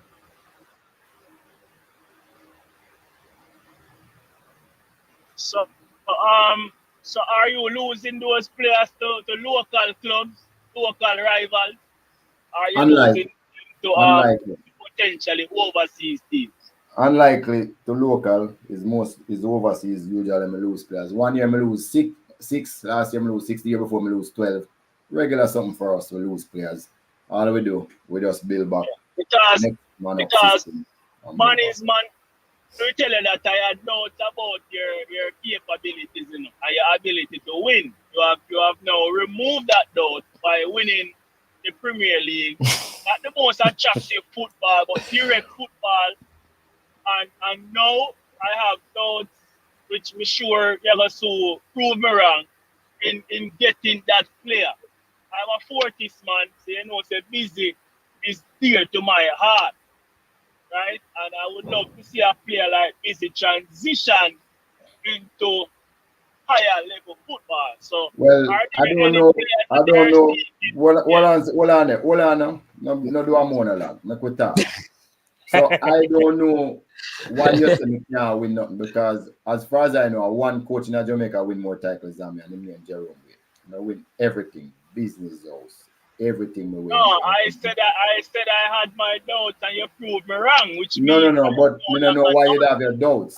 Super League. No, but we win everything. You have to say in the last 7 years, you know, have nobody in Jamaica win more things than in a Premier League either. I win 2 titles, I come second once, I come third, 4th time. So, you know, I don't know why you doubt me. But anyway, let me move on because I don't really want to. Yeah, so may I say, are there any players that you see most likely? And maybe you not put all a name, you don't really want to, whatever. But like are there any players that you see most likely in Cavaliers team to transition outside of Jamaica into a more prominent league? Me personally, I asked about Busy because I say he's a Fortis man. So, I want to see Busy. Meaning, Parish Council, let's say a Fortis man, meaning, you mean a support Kingston College or you attended Kingston College? Yeah, I attended Kingston College. Owen Hill was my farm captain, you know. Okay. Yeah, okay. So you say you come from good stock. Yeah, but me, I one of the rebel them. I one of the Fortis rebel them, you know. So you play football? Yeah, man. Oh, you play for KC? No, me never ask you with who, man. Listen, did I ask you who you play with, sir? Me not ask you who you play. Me ask you if you play for KC, yes or no? No, me never play a Manning Cup. I play a ball for KC. Then what kind of ball you play then? I play Quell and Pepsi. Oh, all right. We never play money. All right, big up yourself. We used to run for KC too with Wellington, them, Dan Tito, Cephas, them, and all of them. Yeah, you don't play no money cup because the man them buy man and bring in for you, don't? Yeah, them kind of, and then But when me ask about this, that Speed and management, they lead me astray, man. Are there any players in Cavaliers that you see most likely to transition into a more prominent league? Whole heap of player. I'm sure you're fit the business of selling players. Yeah, lots of player, man. Lots of player. Yeah, can do that. And Mr. Speed, I know that this is not my field, but talking to the player them, me don't know, bring on a player, me could talk to the player them and make them, me could see the player them and push the player them, man. Nobody will watch a show, nobody will watch this show now buying a player. Yeah, but, marketing. What you know? What are these YouTubers? We should have taken you off of YouTube, man. I disrespect YouTube. You mean somebody I watch YouTube now and buy players? We have big owners and managers all over the world. We have Andre who is here to talk, who buy players. Right? Parish Council, but we have a good question they're asking now. A lot of KC persons are asking what them just want to know you for. I'm gonna say which year you come out school. They must say in seriously and them they in a class. And them have been giving you a hard time. Any man go KC in my time and no Parish Council. They don't want to say real, but they know it's a bomb squad, man. Are you then used to call bomb? Are you then used to call bomb squad? Yeah. Okay, see. Anyone say them go KC and then no bomb squad Parish Council, then they never go KC. But I hate that, man. I not hide from them, man. I mean, I want it. I mean, I want nobody. See, and across the border again. The school of management. Mr. Speed, you can tell. Very disappointing in the under 20. I see a lot of the Phoenix player there, but we're not going to dwell on that right now. But all the best, the under 20 come tomorrow. We'll be watching the game. Definitely. And after the game, then we give a comments. Management know me I talk about this for years now, but me not really, if you notice management, me not really stress on the under 20. I want to see the game. I want to at least see a game before we can start say XYZ. All right. You understand? Yeah, so, man. Pick up yourself. All right. All the best this season. All right, then. Bless up my boss. All right. We have Andre because I think he wanted to ask you a couple of questions, Mr. Speed. So go ahead, Andre. You're here live. Welcome to the show. How are you doing, man? I am doing well. And I see Cranky. Big up Cranky. Cranky had a comment. Let me just read Cranky's comment. I think he was saying that Spain philosophy, the style of play. He said Spain has won 3 of the last 5 Euros, and they have a style of play. They won 2010 World Cup, and their woman won the 2023 Women's World Cup. I believe that's what he's saying. So that's what Cranky's saying about style of play. But go ahead. How you doing, Mr. Speed? I'm good. So I don't know if you noticed, but man has style people plenty these days on the YouTube channel. Yeah, he just has style people plenty. Me, a style. And Mr. Speed, come on with big old platform where we have people like you and Cranky and so many coaches all over the place. Cranky is a coach. You see what I'm talking about, Mr. Speed? No, them man can move people from club to club. We have Jason. These people are big in Speed. Mr. Speed Cranky can't move nobody from no club. And then Mr. Speed come on our program and said that nobody who watch these programs can move players. People might move players and go wise out. So go ahead.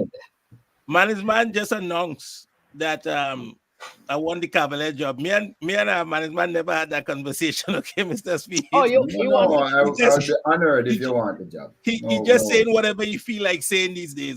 But that's okay, man. I'm fine if you want the job. I might just that's give all it right. to you. So I'm a learner, and I engage in some of these conversations so that I could learn, especially from somebody like yourself. So I'm not calling to challenge you.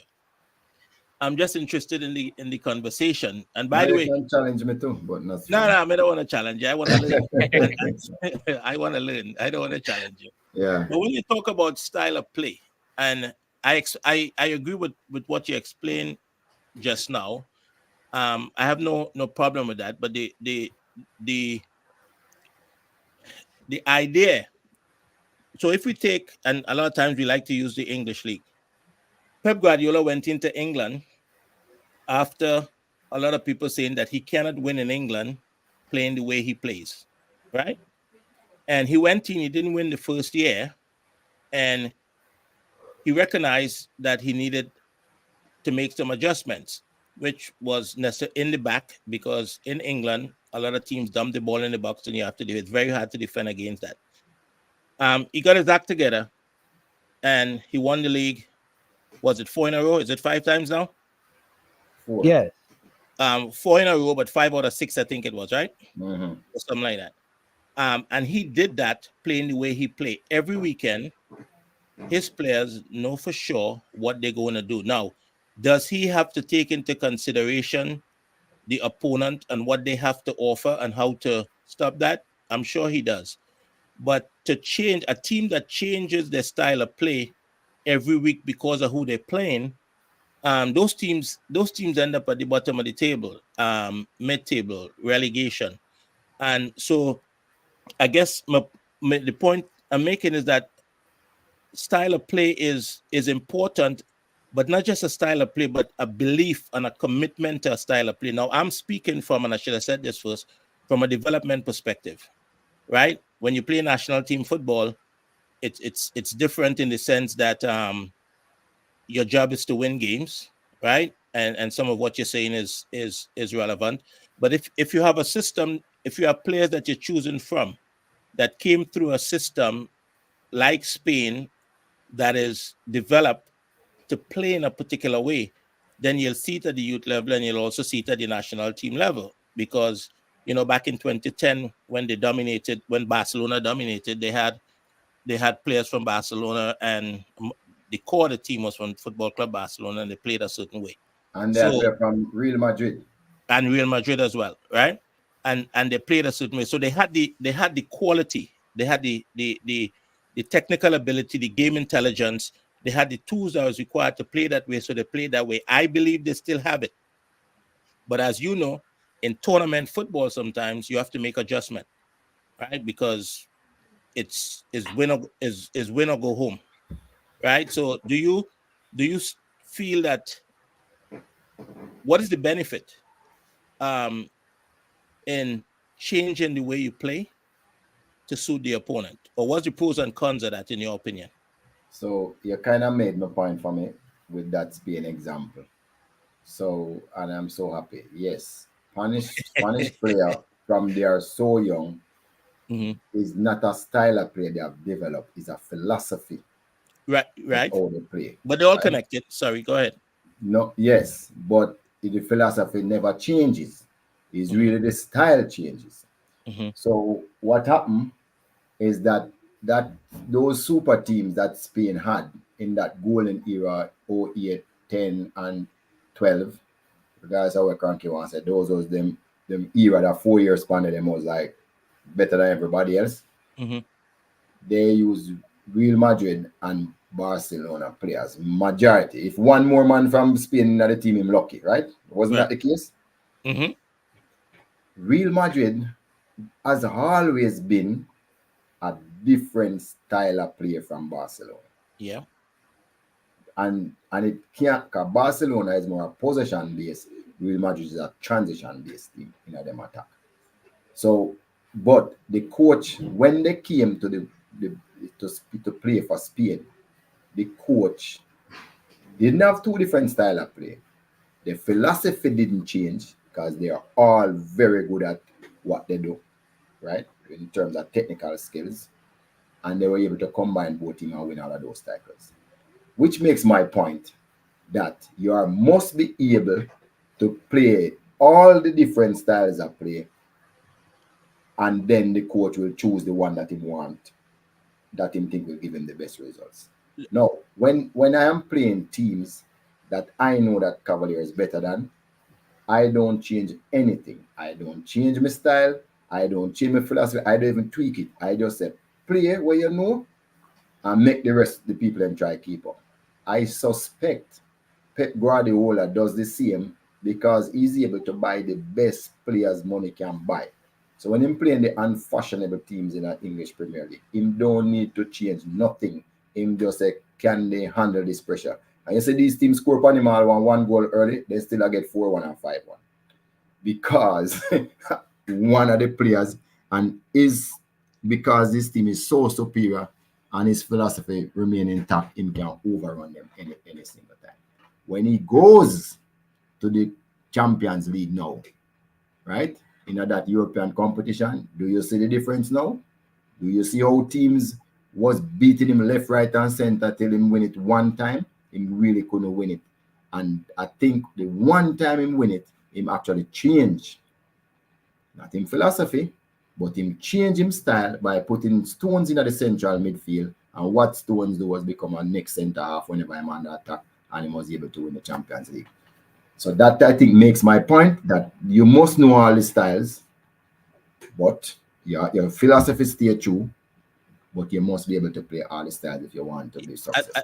I think when you say you have to be able to play all styles, I think if you have the quality, if you came up in a environment that provided a proper football education, then everything is on the table, right? And everything is on the table. And that is why I'm advocating that people coach your players to know all the moments of the game.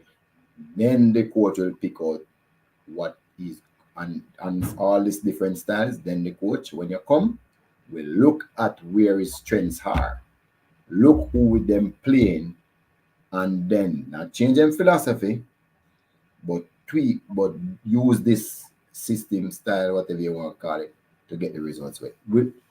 So we come to this term,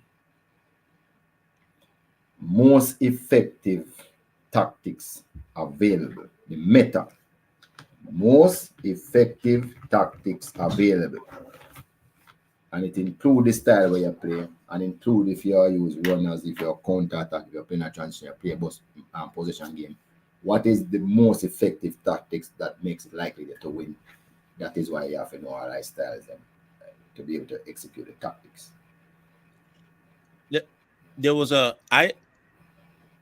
There seems to be in the region, in the English speaking Caribbean, there seems to be an idea that, and you may know different, but this is from years and years of listening to people, the coaches talk about football in the region, that to be successful in CONCACAF, you need to be able to play in transition and fight and scrape and scrap as opposed to play football. Do you agree with that?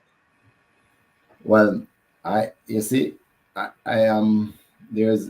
football has gone past even all of those things. When I was playing FC Cincinnati, there was a guy in the stands filming the match, running it through some databases. I'm not sure which databases he was running it through, and he was getting real-time information back on everything. Who was what everybody foot speed, him have those, him have his players foot speed, him have those, and that type of information just make the game different. Them can make changes in a certain positions because all of these things, information them have at their hand-tips. So football has changed a lot in the last, after COVID, When we say a lot, it's not even, most people would think they know study football before COVID. May I tell you, say, go back to study again because football has changed so much since that time, since that period. It look like during COVID, people sit down and study every single thing they can study.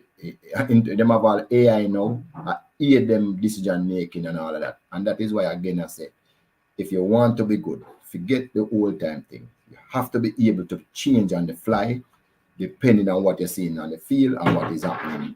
And trust me, if you want to be successful, that's where you have to come. So all of these things that people talk about, of course, you have some good teams that, because they're so good traditional with so much of the best players in the world, it's hard to beat them, not care what kind of plan you come up with, because at the end of the day, player matters. But technology change the game how it play in this day and age, and you have to be adapt at adjusting quickly. So I heard you say this before. So I want to get you to clarify this, because when you said it, I couldn't wrap my head around it. Technology is a part of the game. Yes, I agree with you. The game has evolved. You mentioned your game against Cincinnati. If the technology the technology had such an influence in the game, then there wouldn't be such a big gap. Again, if we use the English League as an example, that's what most people watch, between the first team and the 20th team, right? Because the gap would be closer because the technology is the answer. No, I never said technology is the answer. If you have really good players, you've started an advantage. But right, and that's what I'm saying, and that's what it sung like you were saying when you said that, because when you mentioned the game against Cincinnati, I what I was struggling with is how did technology come in to play there when there was a 500 pass difference between the two teams. Cincinnati put together 500 passes more than you did, I think. Right? Yes, but yeah, look, Cincinnati was playing a much higher league and more experience. We use a technique. We try to use a particular tactics in the game, and we thought it worked well. We were trying to make sure that we didn't concede in the first half, and then we would play a little more enterprising in the second half, because it was very important that we kept the game close. We know it's a superior team to us. Right. So when you play superior teams, there's a whole lot of different things. I'm just saying, and I never said the technology was the reason why they beat us. I'm saying if I had technology in my hands like they had, I could make better decisions. They also are able to make better decisions because they have technology right there. So if I was able to say this person I run at 25 miles per hour, I may have somebody who can run at 30 miles per hour, I could probably say, put that person in this particular position. When I was playing Mount Pleasant, for instance, I know that nobody in that backline could run fast like Dizzy or run fast like John Mara Calvin. So I use those to my advantage because I know the speed from just looking at them. So what I'm saying to you is that the world is not any one thing anymore. And based on that, I'm saying it is most important that all the players are educated in all the moments and all the different playing style. That's what I'm saying. Because when the player go overseas for different coach going to require you to play different ways. So all me say, stop talk about, so if every Jamaican can only play one way, because we have a philosophy that one style. Every Jamaican can only play one way. So when you go overseas and the next coach don't want to play, so what you do? Still play your way? That's all I'm saying, People, stop talking about. I agree. I agree with you. I think the thing that I believe, because, and this is from experience, is that belief in a philosophy and belief in a style of play from the coach, right? And I'm speaking solely from a development perspective right now, right? Now I'm not speaking national team football, because that's, you have to get to that. So if coming through your youth system, there's a belief, there's a philosophy that the club or the whatever the environment believes in, there's a philosophy and there's a style of play that they believe in, and that translates to the players, and you're working a way to develop that. I don't think that when you go to play, when you go to compete, that you would move far from the center of that. And that's what Spain and them have done. Spain have the philosophy in place. They have the style of play. So at the core, this is how we play. In this particular tournament, we see them shifted a little bit away from the way that we are accustomed seeing them play to win, and it worked. But at the end of the day, if they wanted to next week dominate possession of the ball in a friendly or in a Nations League game, if they wanted to play that way, they could play that way as well. No, but I didn't say Spain changed their philosophy. I said they kept their philosophy. Yes, you did. Was how they play. Yeah. Right. So all I'm saying, I don't believe you must train young players in one style of play. Train them in all style, teach them all the moments, right? And when them young, between the age of about 7 to 14, teach them everything you know about the game. Right. And because that is not even the time for us to be talking about winning, it's more about development. When you start to go to under 17 World Cup, you want to win there. That is a time with that type of background grown in a training and knowing everything. I just like we in accounts. Them teach us everything. Look how much of the skills we don't know, we don't use again ever. But them teach us everything. And then if suppose you become a cost accountant or a management accountant or you become a tax professional also, you see how much things you know about use because in your field where you specialize in, you just keep going. So I'm saying in football, teach the people them everything, the players and everything.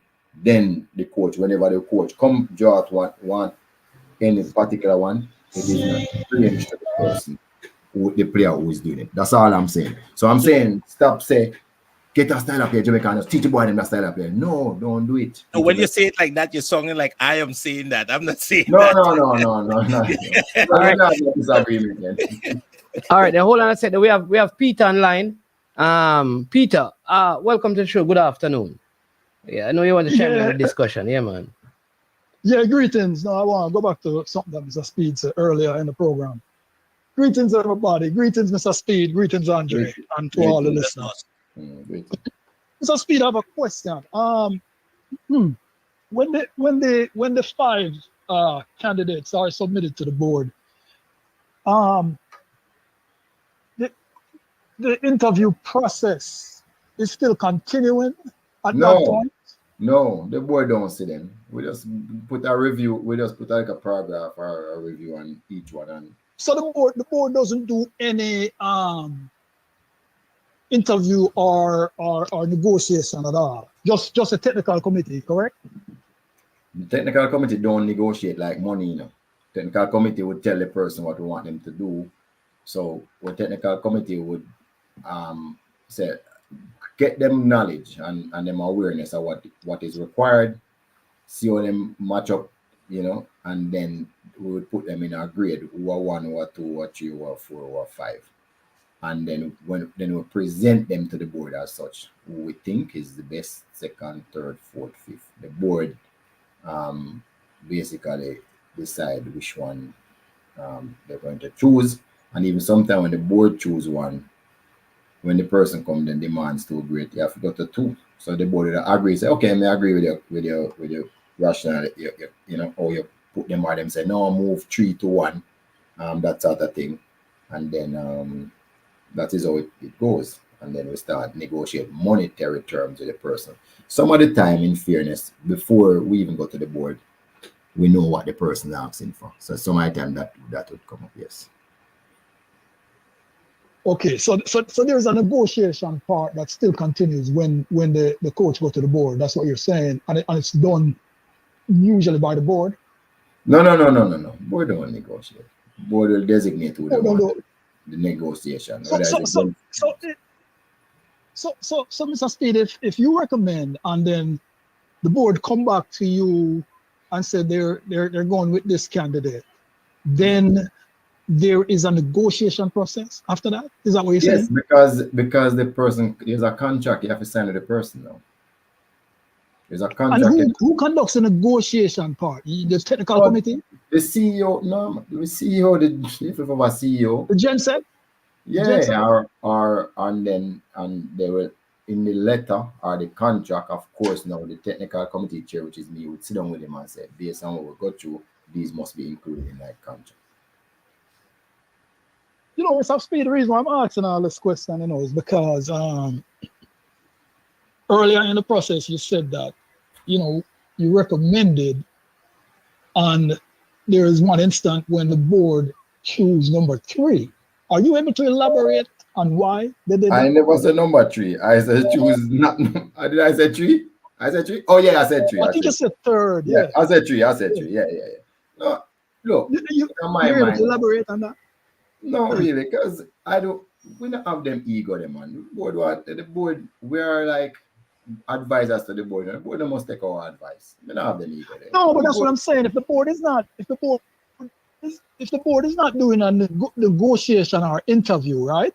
And you recommend 5 candidates and in order of preference, and them choose number 3. Remember them skip past 2 and go down to 3. I'm wondering why. I asked that question. Can't answer, right? Yeah, but I asked that question. But I look here. Yeah, from here, of course, them have their reasons.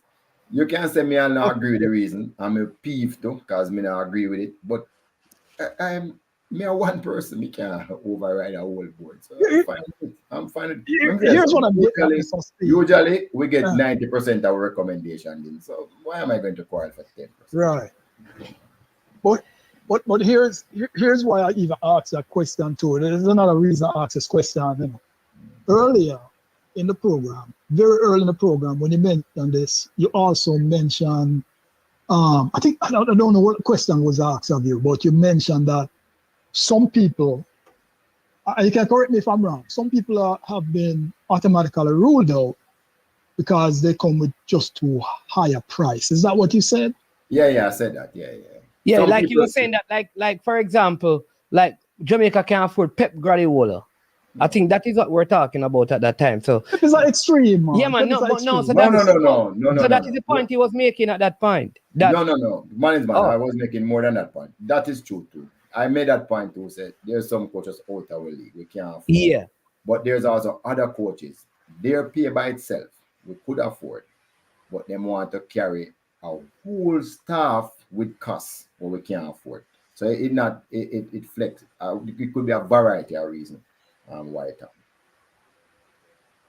But Mr. Speed, you know that that's why I was asking the question, because I want to know how this negotiation part worked. Because remember one time I asked you how were you able to get Al Grimsey, you know, you told me you sold him a project, right?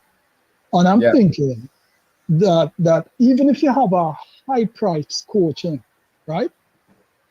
With you selling him a project, the prospect of Jamaica being in the next World Cup is very high. And also the high profile players that are going to be available. I think that is very attractive to any coach, even if they come at a high price. And I think that could be a good negotiation point to land a coach. I wouldn't want you or the board or even the GenSec rule out any of these high price coaches, you know, just because they're too high priced, without having a sit down. I don't mean face to face, because obviously, but without talking to this coach and selling the project, similar to how you were able to do to Al Grimsey. I wouldn't want you to rule out probably the best coach we can get because of the money issue alone. Does that make sense? No, you make a lot of sense, but that's not what we do. We try to get the best. We try to get the best coach we have. When we're trying to get a coach, trust me, we don't even think about the money at that particular point in time, because somewhere in that 5 are the best coaches. We might can't afford the number 1 choice, but then the number 2 is fine too, because we won't put anybody on the list that don't even have the minimum quality that we're looking for. So basically, the truth is, any one of them you pick from the list should be good, although you probably not pick the best one. Right. Yeah, man, because coaching Jamaica, I said this the other day on a platform, you know. I said Jamaica is a pedigree team, is a very attractive prospect for any coach who want to coach. Not any coach. But for coaches who want to coach international team. I remember you talk about some club coach, you know, our money where international teams get away, them probably get in 2 months. They want 1 month, you know. So the it's not any coach, but coaches that are interested in international teams, yes, it is attractive for all of those. Yeah. So the GenSec, since he's doing sound like he might be doing the final interview / negotiation process, he need to know, and I'm sure you and him will be in dialogue, that, you know, he can sell this product, man. No. It won't be sold. It won't be sold there. It have to be sold at our level. Okay, all right. I feel comfortable. That level there are more problem level where we can agree upon money. The person would never reach there unless them really agree if it come already subject to the contract package. That's usually what happens. All right, cool. All right, big up Peter. Yeah, man. Push it. Yeah, man. I know Cranky is trying to get on, but Andre, I want to ask you a question because we heard with we heard through the grapevine that a certain Trinidadian had applied for the Jamaican job, and many Jamaicans got curious as to why did his name not come up for the Trinidad and Tobago job. My question to you is that if you had the power to wield right now, sorry, 2 persons from Trinidad. 2. Yeah, 2 persons from Trinidad? Yes. I didn't even know that. Is the other one a particular midfielder that played in Jamaica years ago? Don't think so. You don't think so? Okay. Is he the technical director over there? My friend Anton, leave Anton alone. No, it's not him. You can tell it. Good question, Andre. No, but we have Cranky. So, Andre, my question to you though is that why haven't these guys been considered by Trinidad? I can't tell you that, to be honest with you, because I'm not involved at that level. Maybe they never applied. I don't know. They didn't apply for Trinidad job, but they applied for the Jamaica job. Interested? Yeah, maybe because Jamaica have money. I don't know. because I saw the other day, Cranky asked Mr. Speed about money, and Mr. Speed, he smiled, a very rich smile, you know. I wish that the GFF have money, so maybe they saw that. I don't know. But Trinidad have a coach at the moment, you know, and I don't know that. I think the coach is under contract, and if you get rid of the coach while he's under contract, you'll have to pay him. So, did you apply for the job? Did you apply for the job? For Jamaica job? Yes. No, my friend. No, my friend.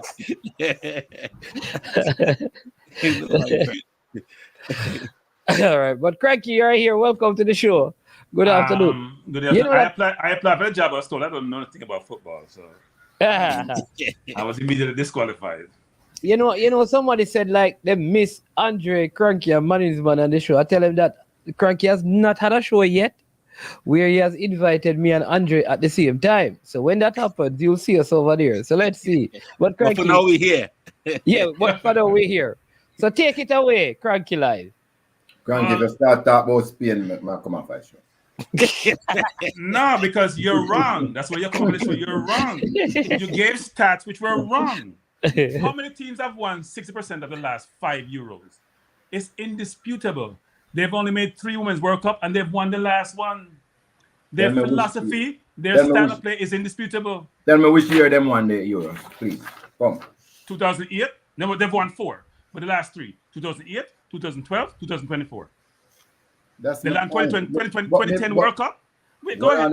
Well, that's my point. I have said it took them 12 years to win again. And in that 12 years, them beat the tiki-taka most pass, 1,000 pass syndrome in that 12-year style. And in 2024, then tweak all they play and they're more versatile. I see them playing all in a transition. And I'm saying, based on them strong philosophy where them have, and them tweak them style, that is why they are able to win back again after 12 years. That's what I said. But Rudolph, we have to be very careful about how we use information. Here is why. 12 years is 3 Euros. They won 33%. If you want to use 12 years as a criteria, Frankie, after that, not even first one them pass in a World Cup. When did Argentina last win World Cup before they win 2022? Cranking. After that, not even World Cup first round them pass. No. That's They had issues. Like France had issues. We can't use World Cup. What they do at the junior level? What have they done at the junior level? We can't use World Cup the criteria. World Cup is every 4 years. Argentina didn't win World Cup since '86. And they might play good football. Brazil doesn't World Cup since 2002. No, let's go to the numbers. They have won a World Cup in 22 years. Dominate the world between 2008 to 2012. We admit that. I'm not saying anything wrong. But it doesn't mean, Rudolph, that because they dominated in that period, that they weren't playing good football. What you can say is that they may not have been as successful as before, but for any team, only Brazil who win 3 World Cup between 58, 62, and 70 can have them same conversation there. Let's have those discussion, Rudolph. You want the discussion, Rudolph? We can do the history thing. Cranky. Yes. I wasn't discussing. I'm saying. Yes. Spain, good philosophy, deep in their system. They dominated the world with their philosophy and style of play, or 8, or 10, or 12. Right. Since then, it took them 12 years to be on top of the world. And I'm saying, I am proud to say, in the modern game, which I think is required, they have adjusted how they play by being more versatile. I never said anything wrong. Okay, so Spain's philosophy is affected and shown in how Barcelona play and how Man City play. So the philosophy didn't go anywhere. It was at the club football level. The national team may not have been as successful. And when you say Pep Guardiola lost because of how he played football, no. He lost because he tinkered with his team and do stupid things in his game management. Playing Fernandinho at right back against Vinicius Jr. is stupid. It's not debatable. It had nothing to do with him and his ability of his team to play football. That was not disputable. So that is why I even said, match up. You remember I was talking about when you have certain stats and you know certain things, or it help you to win games. And I also said that he never win because he was stuck with his philosophy and style of play, and he never tweak it. You say he was getting stupid. I would never call Pep Guardiola stupid.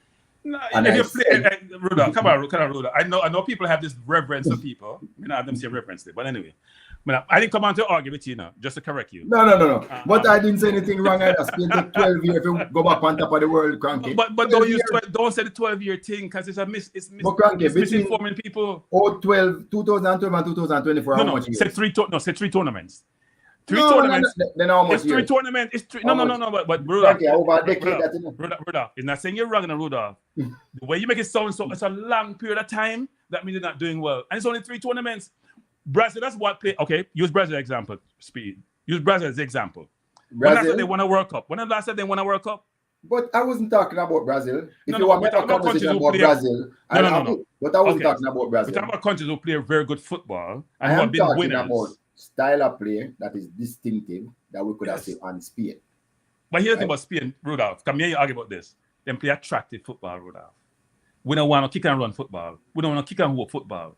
We want a philosophy of football, and we want coaches who can coach a philosophy to train the kids them, and it's sustainable philosophy. Cranky. Yes. I'm not a YouTuber. No about football. Yeah, but you know, don't know me say now. I say instead of you train the players them in a one style of play, you must train them in a all style of play when they're young. That's what I said, Cranky. I never said right. Yeah, but Rudolph, you know, if you train them to play position football, their styles of play are almost innate to what you do, based on facts and circumstances.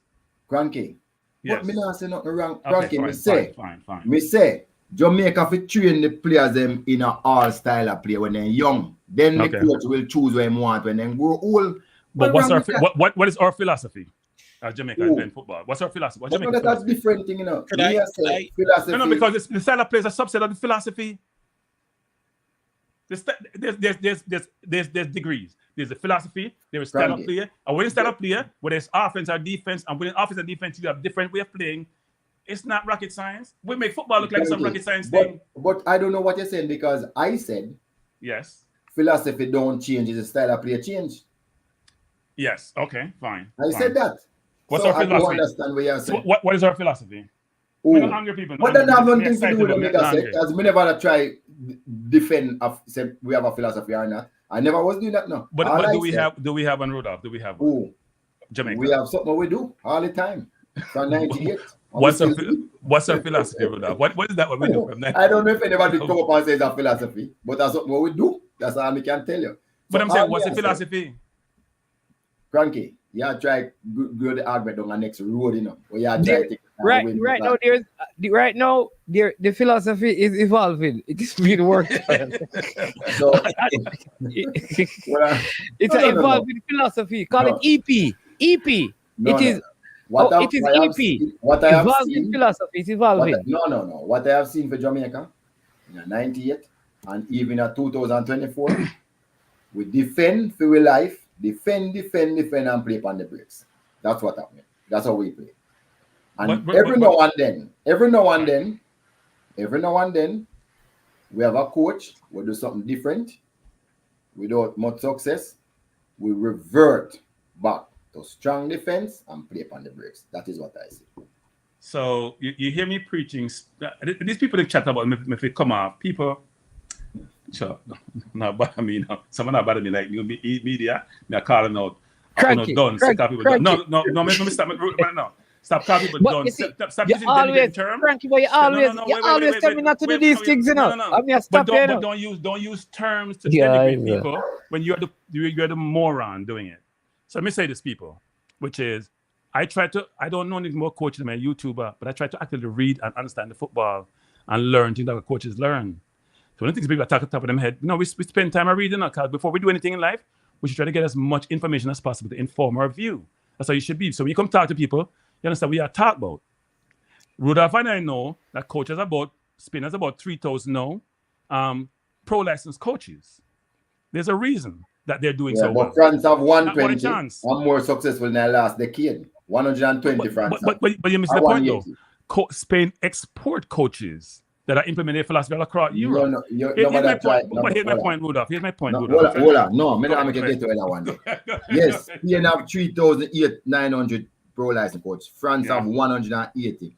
But who is more successful in the last decade?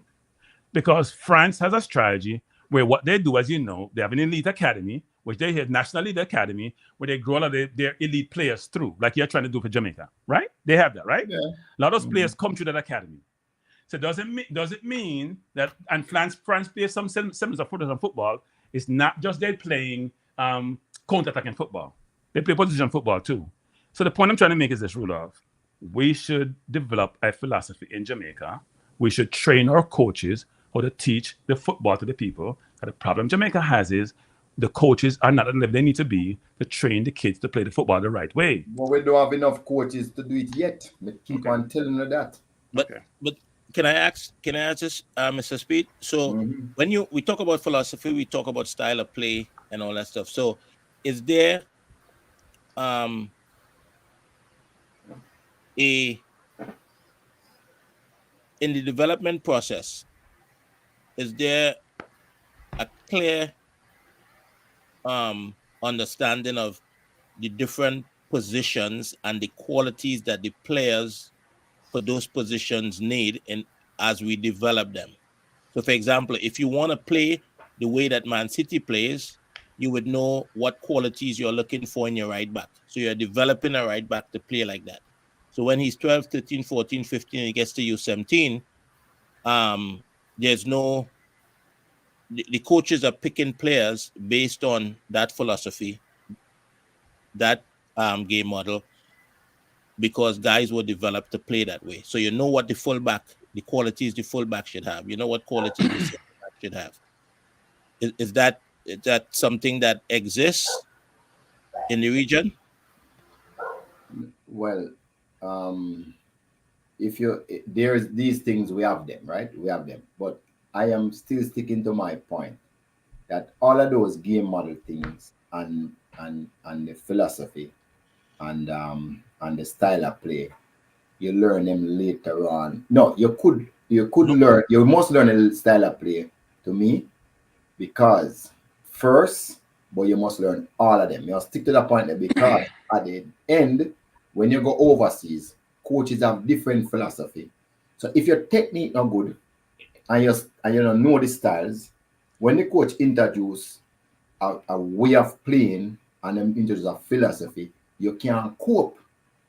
And that is why I'm saying to you, you must, when you go through the basic learning, the best age of learning, the golden age of learning is between 7 and 14, you must teach the players them everything about the game. It's after that, you start thinking about winning, and then you start introducing more the game model and the philosophy. It don't make sense to teach somebody philosophy. Then can't do it if then technique not good. No. I think, and I'm not challenging you. I declare that from the beginning, but okay. I think it's a different in no. So all the coaches, maybe it's the way you're saying it. But we're dealing with young people when we talk about development, and they go through different stages of development just as a human being, right? So there's only so much information you can give to a 12-year-old kid, right? A 10-year-old kid. There's only so much information because of where the brain is at the moment. Do you agree with that? Mm-hmm. I didn't hear you. No, I agree. I'm a developer. Right. So we're talking about providing an education. Arsene Wenger said it best. Developing a player is like building a house. You put the foundation in place first, right? And that the foundation is the technical ability. And that happens 9, 10, 11 years old. A little bit of ability to read the game, right? Because you can't do systems with them. You can't, because the brain doesn't allow for that. The brain is not that developed, right? And so you give them, you put the foundation in place, then you put the first floor, then you put the second floor, and then you put the roof on the house, right? Which a lot of times is the physical part of the game, right? But as you know, you coach, you run and coach a professional team. Integration at that age, right? When you get to 18 and 19 into first team football is the most difficult part. But what happens is that player has been educated. And I don't want to say in a style of play, but they've been educated in football. Just like if you went to school and study a particular field, every company you go to, they have a different way of doing business, right? Yeah. Your understanding of the industry would be the same, but you have to learn how that company does it. And if your education is good, then you could adjust in the company, right? So we're talking about educating players. And when I say educating, I'm talking about not just technical ability, the ability to read the game, who they are as the physical, right, and who they are as people, their mentality, all of that stuff, right?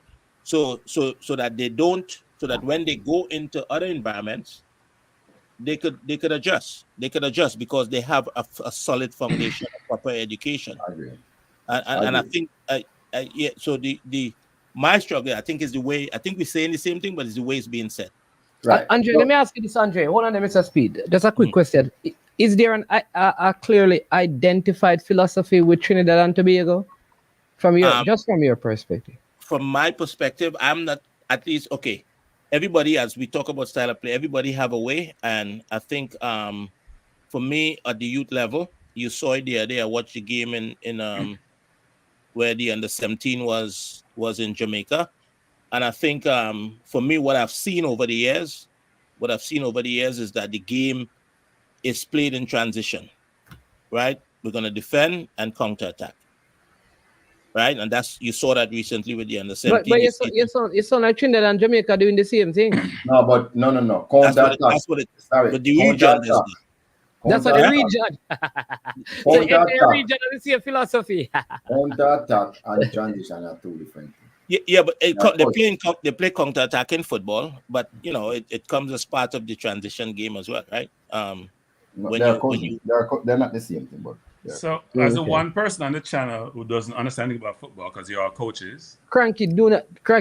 No, let me can I talk, please? Agree with him. The management that say yes. All you guys are experts in football. Understand football. Let me just say this about football, which is very complex, like physics, because we don't get it. Let me just say this about football. But it's like physics, because physics is complex, isn't it? I did physics in high school. I found it difficult. So maybe you didn't find it difficult, Rudolph. I found it difficult. So let me say, and I'm not smart. Let me just say this. If you have the right technique, you know to play position in football, the rest of the football is simple. Say education, not technique. Education is more than technique. Well, yes. the education. Let's say education, but technique is a key component of the education. Technique is key. Right? Some people are not even the smartest footballers, but they're good because they have the right technique. Just say yes to him now. So can I finish my dissertation? You just declared that you don't know football. Now you know. Yes, but I'm just saying. I don't know, but I'm just putting I suppose a view out there. Well, education, it will sound so good. Trust me. So education, fine, because the decision making is a key part of football. So if you know how to play position football, which means you have developed your technique really, really well, the other parts of football you're talking about and style of play are simplistic. And you can adapt that no matter where you go. That's my philosophy. And this is a YouTuber's view. So you're saying I'm totally wrong in that mindset? No, you're half wrong. Okay, what am I half wrong? Not you're half right, you know, I'm half wrong. Yeah, because the part where you say about being able to play possession football, even Real Madrid was the deadliest counter-attacking team I've ever seen in my life. Right.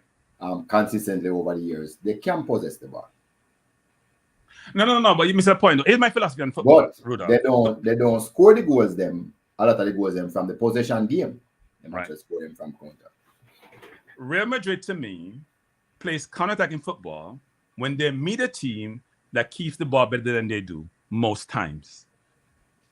This concept that people play transition football, not transition football, they play counter-attacking football, and they play low-block football, and we're not giving the perspective of this, which is the team you're playing against is dominating possession.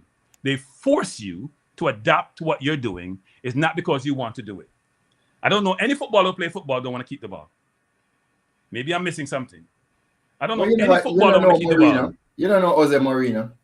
No, I said football. I didn't say just a coach. No. Mourinho want to keep the ball. Chelsea side kept the ball. No. Mourinho, I've heard him enough times like make the next team keep the ball. No.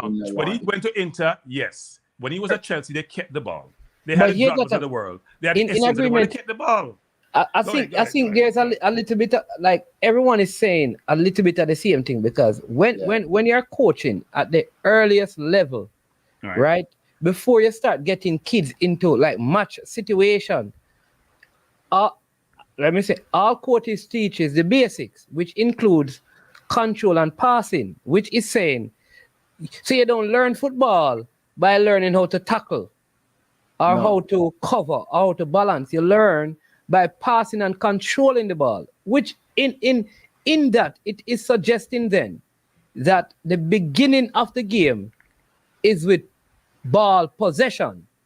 So the very foundation of football is teaching the kids at the earliest age how to possess the ball. No, first, when you're at the earliest age, you teach them the 7 tenets of the game, which is 7 tenets are running, passing, kicking, heading, dribbling, controlling, conducting. That's what you teach them. All right. All your drills. Those 7 tenets of the games comes down to one thing. So when you take those 7 tenets, let me tell you what. When you take those 7 tenets and you put those 7 kids, those 6 kids to play the 6-a-side, right? You teach them. When you have them preparing for the game, you teach them how to pass the ball around. So those 7 tenets are expressed in possessing the ball. No, at the earliest age, yes. No, the 7 tenets of the game, they are used in every single style of play where you come up with. Those 7 tenets has to be used, whether you are possess or counter attack or play a transition. Those 7 tenets of the game is what you teach your kids at the lower. And there are only 2 tenets. There's Omar and Duklan. So just get that clear. It's kind of funny that most of the stats that you have in the sofa score and all those is about the ball, you know, and what you do with the ball, you know. Most of those stats that you're gonna look at, how much time you hit the ball, how much possessions you lose, how much pass you make, how accurate the passes are, how much goal you score, chance to create. It's about that whole ball, you know, the ball and the position, you know. The objective in football is to not let the person score and for you to score a goal. So what happened in between for you to get to those destinations is what the important thing is, and it's about the ball. Cranky is why you. And I complain about what the stats don't show me versus what the stats show me a lot of times, because the stats is about the ball. But Cranky, nobody is killing your idea that is possession is friendly. So let's have a philosophy from the technical director of the JFF. No, but I am not. The technical director can't come up with a philosophy, because it takes much more than just one person sitting down there to do it. It needs a team of person to come up with that philosophy. You have to talk to all old players and see what them think and what them say. You have to talk to current players. You have to talk to other people who study the game. Coming up with a philosophy is not just one person sitting down and come up with it. Impossible. So the reason why I say the technical director is he's the leader, right? When it comes to JFF and the football So he has to initiate that. He has to go determine what he needs. No, he needs to want to go out there and get it done. Who is the technical director, by the way? The person played for Reno for years. Oh, that person. No, why me I make it clear because some people think me, right? We know you push as the boy me say you know. No, last night, and Parish Council was suggested that he was the technical director. That is why I didn't call her name and I didn't call her name and I just said the person. If you don't know the captain. No. But you know me never play for Reno. All right. So the point of you didn't play Premier League. No, I didn't. I play for Port Antonio United. Who you play Premier League for who? National League. Port Antonio United. Port Antonio? United, yes. Was in the Premier League? Yes. National League named that time, not Premier League. National League?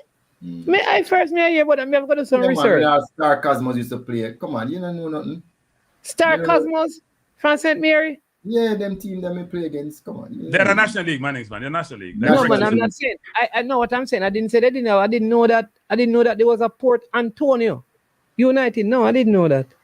I never heard of that. That was the captain from Portland. Yeah, they didn't matter Mannings, man. They weren't that good. So anyway, keep going. Only came in one season and got relegated. I think at 2 seasons I play. I'm not sure about. Me never go back after 2 seasons.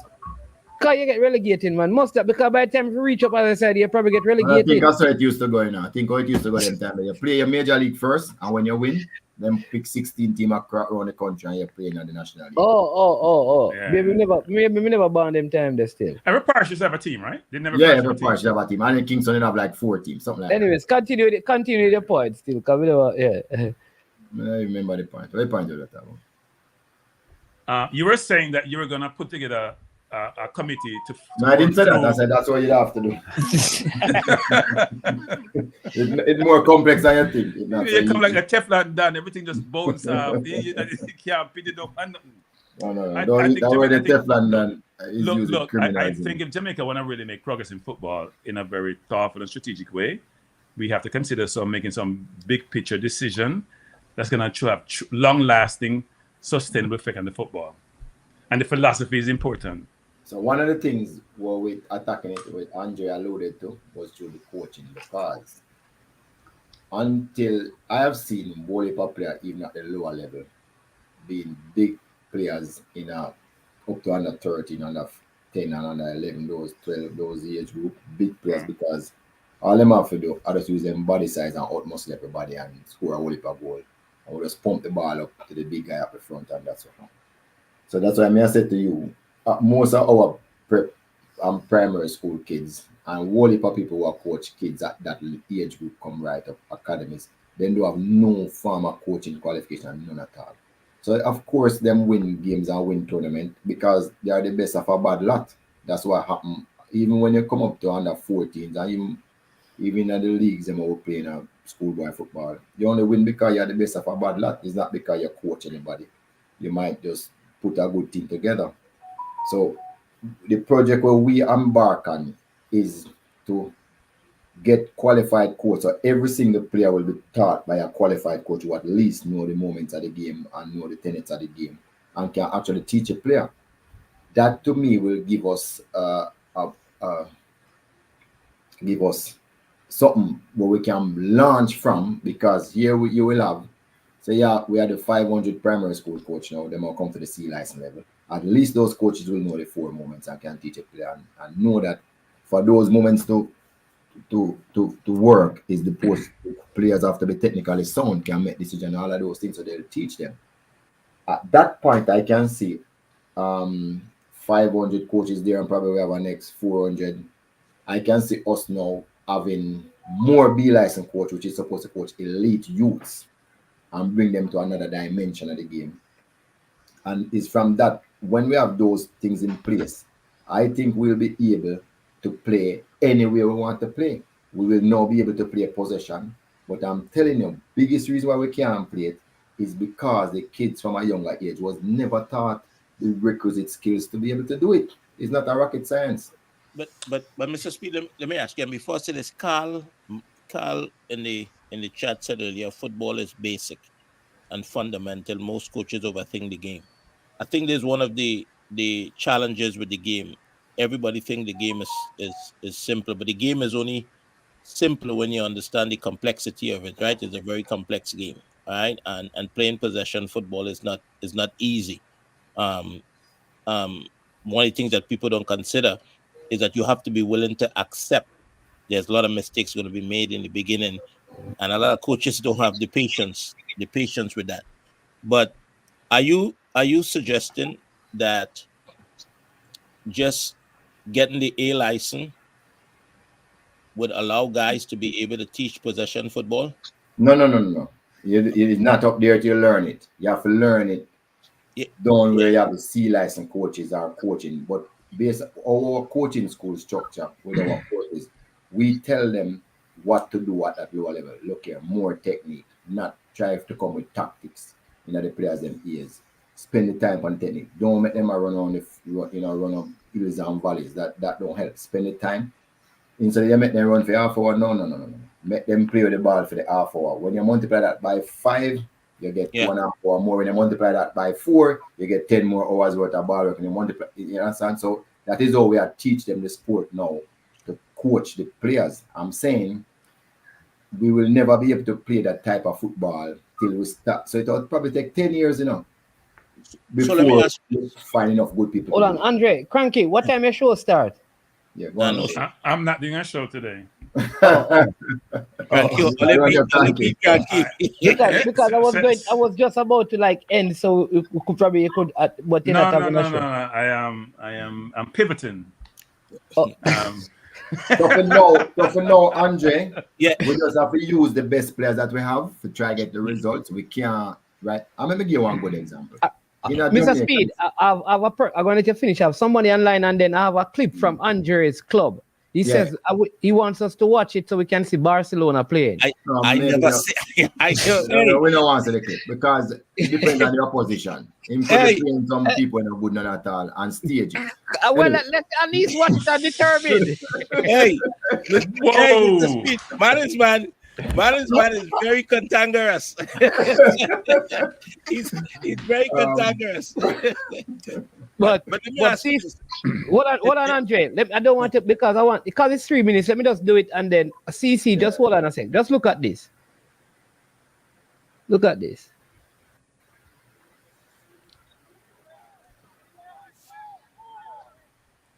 Where is that? That's in Virginia. Okay. Well, the pitch look good. It's important. It looked like a national stadium. Nah. It look like a technical center. Okay. A synthetic. Right, Andre? Eh? Synthetic, right? This one. No, I think this one is grass. Grass? I think no. This might be synthetic. That's a while back. We go to so many of these feeds. I think this one is synthetic.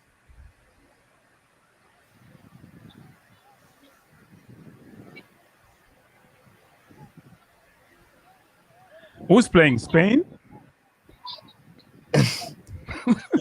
Andre team. You can teach this from a very young age. Yes.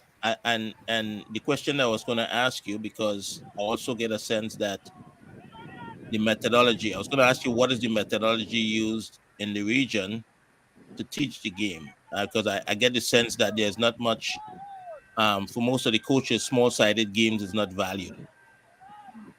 And those are something that we stress in our coaching course, that you should do. We're even trying to get Jamaica to change to play up to under 15, 9v9, not 11v11. Drop the under 12 down to 7v7. It's something that we're trying to get them to change. I don't know how receptive they will be to it, but we understand the benefits of small-sided game. And those are things that we teach in our coaching session. Small-sided game. Yeah. Look, at this point here, they're doing it just because they could, right? And everybody we play, we take the same approach because this is the philosophy. You see the triangles? You see the triangles? Huh? Look at the triangles throughout this whole process. And look at every cycle. Look at every cycle the ball. This was U16, I think it was, or U15 or something. But is that a philosophy though? I could show you this with 12-year-old kids. I can show you this with 11-year-old kids from 10 years ago playing 8v8, right? And they come through the ranks and they play that way from and to your argument, Mr. Speed, about Spain in this tournament, for us, the philosophy remains the same. And sometimes you go to a tournament and you tweak a little bit.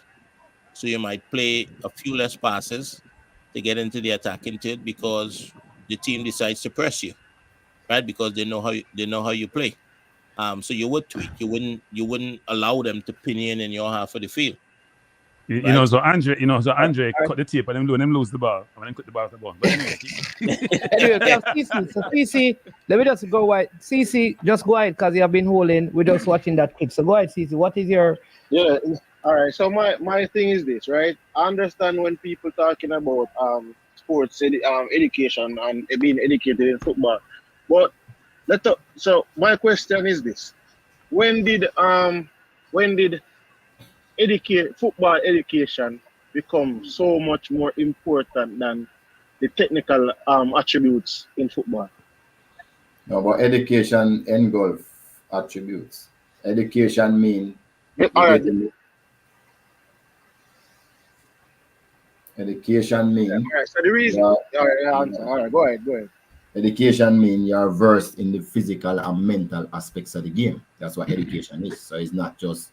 So all of that is taken into consideration when somebody say education. That is why nowadays we don't say we are coaching instructor anymore. We say we are coaching educator, because what we're trying to pass is the knowledge. We try to get all of the knowledge out of all of the participants.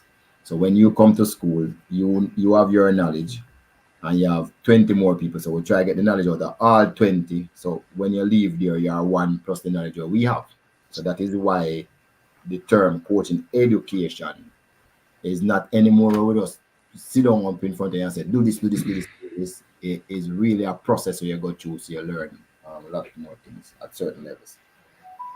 The reason why I ask this question, Mr. Speed, is that in the early stages of football, I think even when Real Madrid won the 5 Champions League that they were in the first period of Champions League, I doubt anybody would even remember the coach that was coaching Real Madrid at that point in time. And more people remembers, right now, if a coach that won the league in 1995, then probably remember the coach who won the league 96, 97, 98.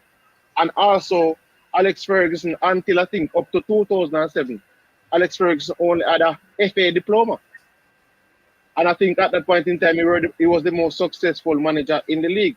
So I understand the modern game and saying the nuances of wanting to, in terms of pro license and the old UEFA license and the education and technology. But I'm still thinking that the underground factor and the underlying factor still has to come from the technical aspects in terms of what the player is what the players would have displayed or is displaying from an earlier age, and then the coaching can improve upon that. So you come to a different point. You talk about genetics, because you're right. Some players, I mean, you're half right. Cranky half wrong. You're half right. Some players born with genetics, right? And you could teach a player to do something for 1 million years, and then unexpected us say, coach, but we can't do that. And him just come and do it for you, so you find a lot of that. But remember, when you teach 100 players, one of them will come to in our half. If half, deal with the ratio, will come to become a professional player. But the idea that I don't know if I'm correct, that you think that the education not important and just the raw talent. You have some people who say talent is nothing. Everybody have it. You have some people talk like that. Talent is nothing. Everybody have it. It don't mean Michael Jordan is not the biggest or the strongest or the fastest or the best at anything, but he's the best because the physical attributes is because of his knowledge of the game, his education of the game, why he set himself apart from everybody else.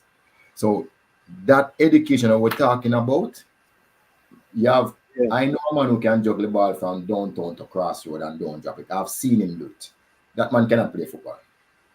Because I've seen him try to play too. So, but you know what I'm looking toward, Mr. Speed.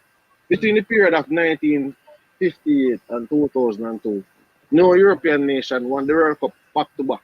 As in saying that there was a European, they'd have a South American, and then a South American, which is Brazil, then a European, then Brazil again, I think, and then 74 you would have a European. I think 74 there's a West Germany, one of the Germany.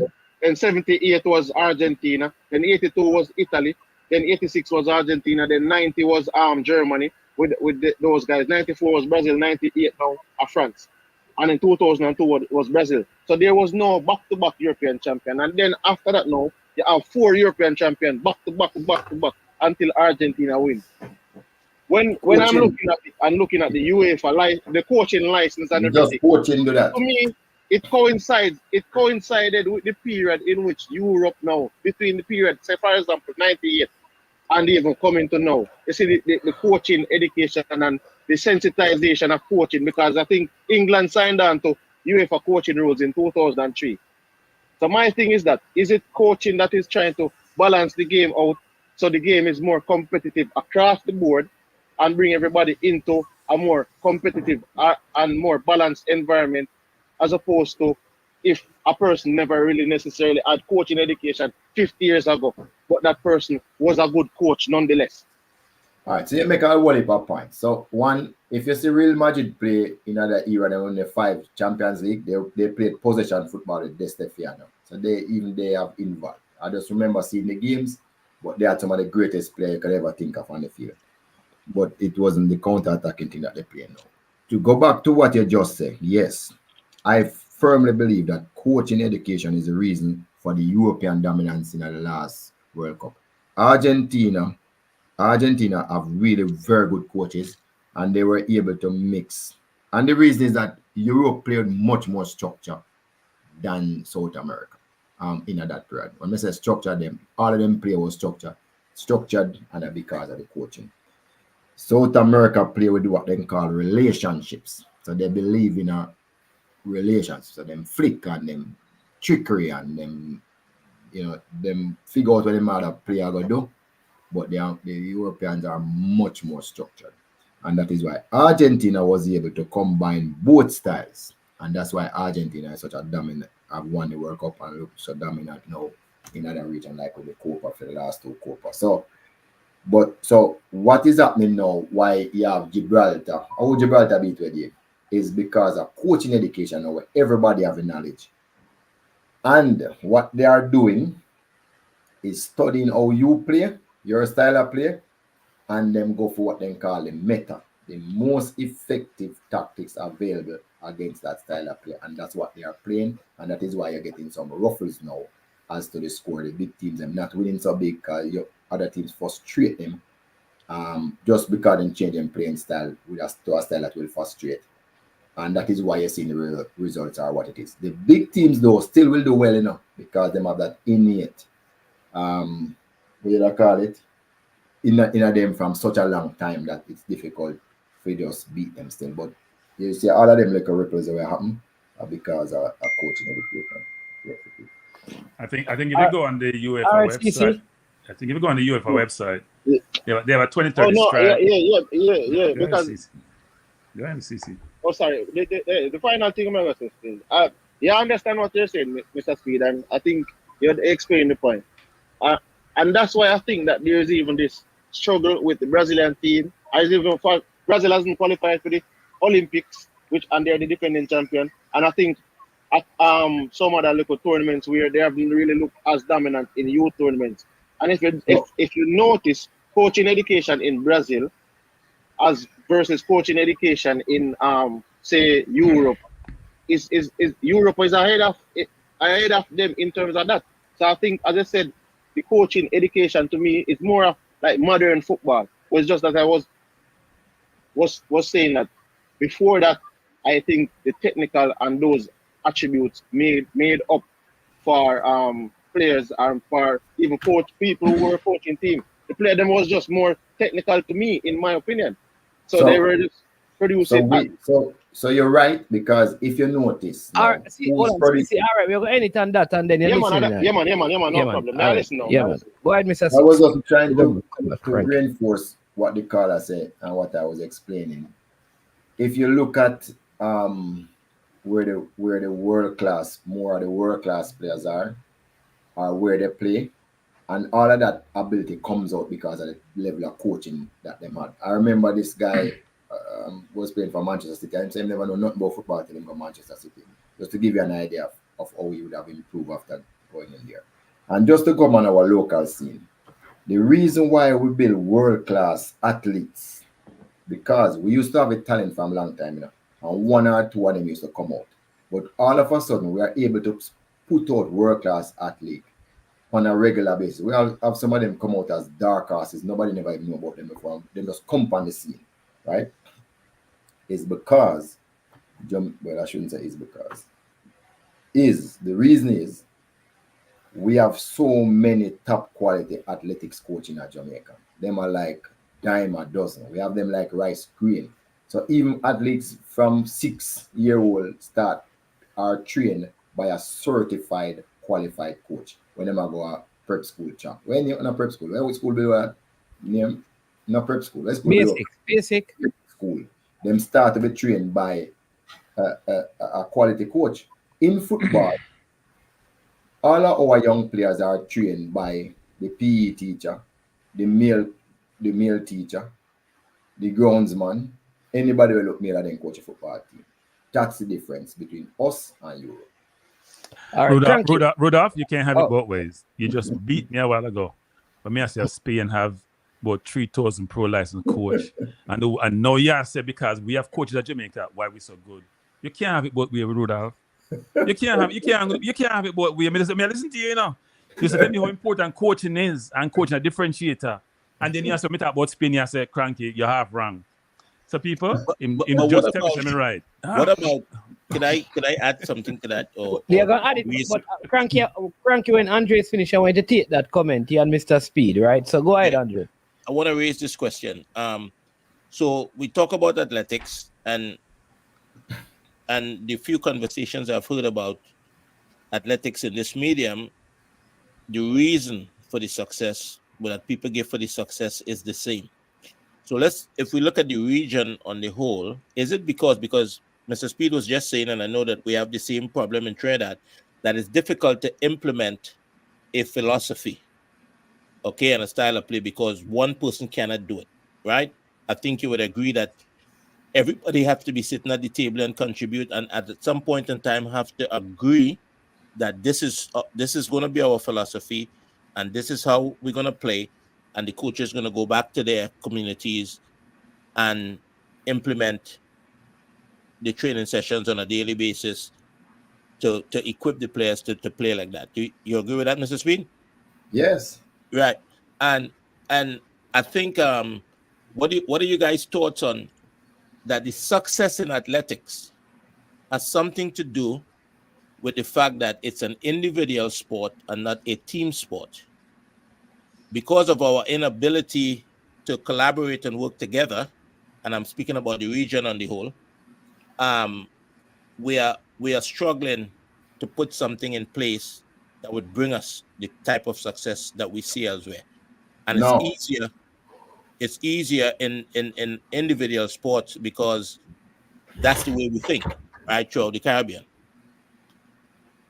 No, man, I think it's the coaching. You can coach people how to play a team sports if you know what you're doing. We just don't know. Basically, me I tell you the reason. We just don't know what we're doing. If you know what you're doing, because I've seen Gibraltar, who them draw already, and some little team in a Euro that beat teams. Iceland beat England. Enough. The problem was that once you have the science and you're able to teach the persons what you want them to do, they can win. So I am not going to say we can't play a team sport. It needs to be taught how to play it, but who have the expertise to do it. Right, but we need a philosophy like Belgium did. Belgium got together, you know that story, and they all got together at the table, and they spoke to every federation they could have spoken to, including Spain, and they came up with something, a development pathway for Belgium that worked, that produced the Kevin De Bruyne's and those guys that we see over the past decade.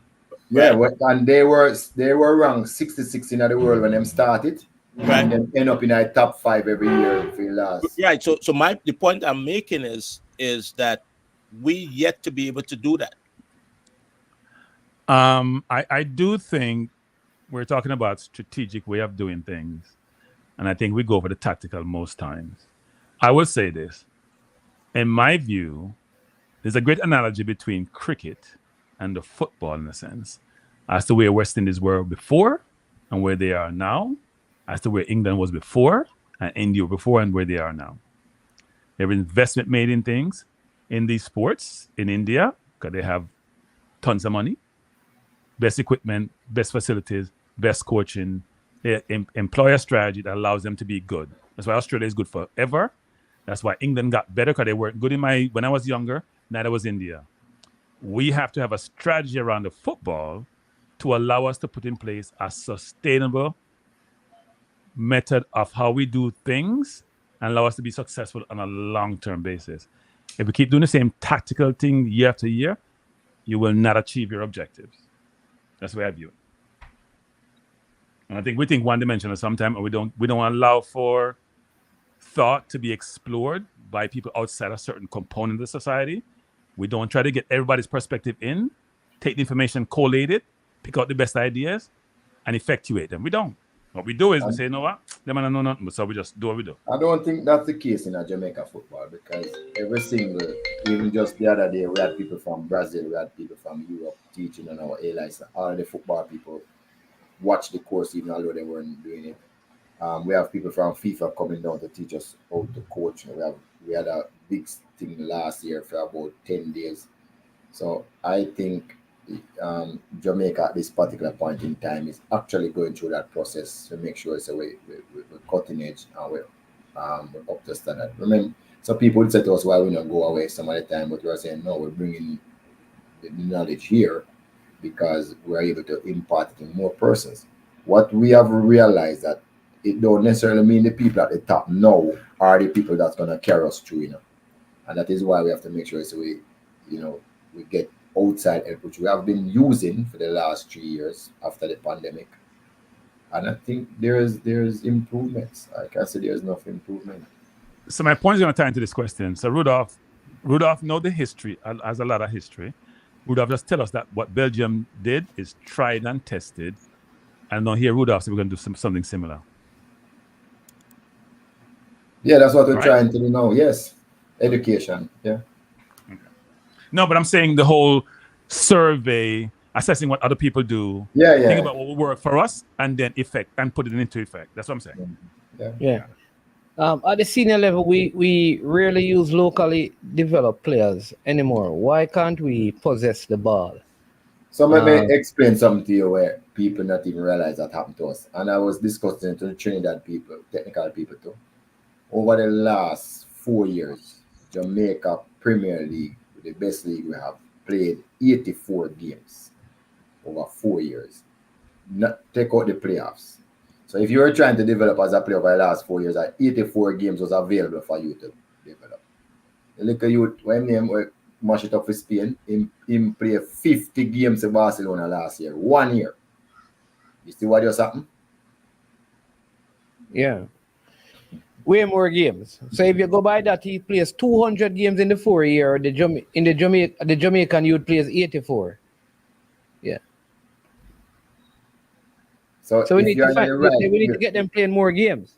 Yeah. So you want to start play at about 17 years. All the top players in the world, all of the top players, them start play at 16, 17. All of the great players, just go back and check. They start playing with big man at 16 or 17. Some of them even at 50. All right. In a 4 years' time, he would be 21. You see, by him catch 21, he's a veteran already. Strong, young, vitality. So that is why in our last World Cup, you see so much good players at about 20, 21 are doing a lot of World Cup. we have whole heap of issues in Jamaica. Can we play Manning Cup till we are 20, right? Then you try to play Premier League after that. So you're learning here. So you take that 4 years if you learn. By the time you learn, you're 24, right? Yeah. So, we have sometimes in they have pitchy patchy. That is the John Kuno thing, and pitchy patchy is the person with the different close with the different parts. Too many of our fields are like pitchy patchy, the John Kuno business. That is a big problem. We have too many. We don't have any pitch. We have pitchy patches. We need to fix that because if the coach, if the coach get better, I'm not gonna say that is the only thing because Africa now no feel enough of them players good. Africa have dirt fields, but they level. So at least the ball can roll on it, but it's dirt. No, but the ball rolls down. They also have a number of academies there because we have Africa like a bush. But let me suggest an intangible that sometimes may not be recognized by a lot of people. Developing a footballer, in my opinion, is similar to raising a child. We know the statistics in terms of when a child grew up in a household with both the mother and the father versus the mother alone. We know the effects of that. When you're developing players, I don't think you can have 5 and 6 jobs that you do.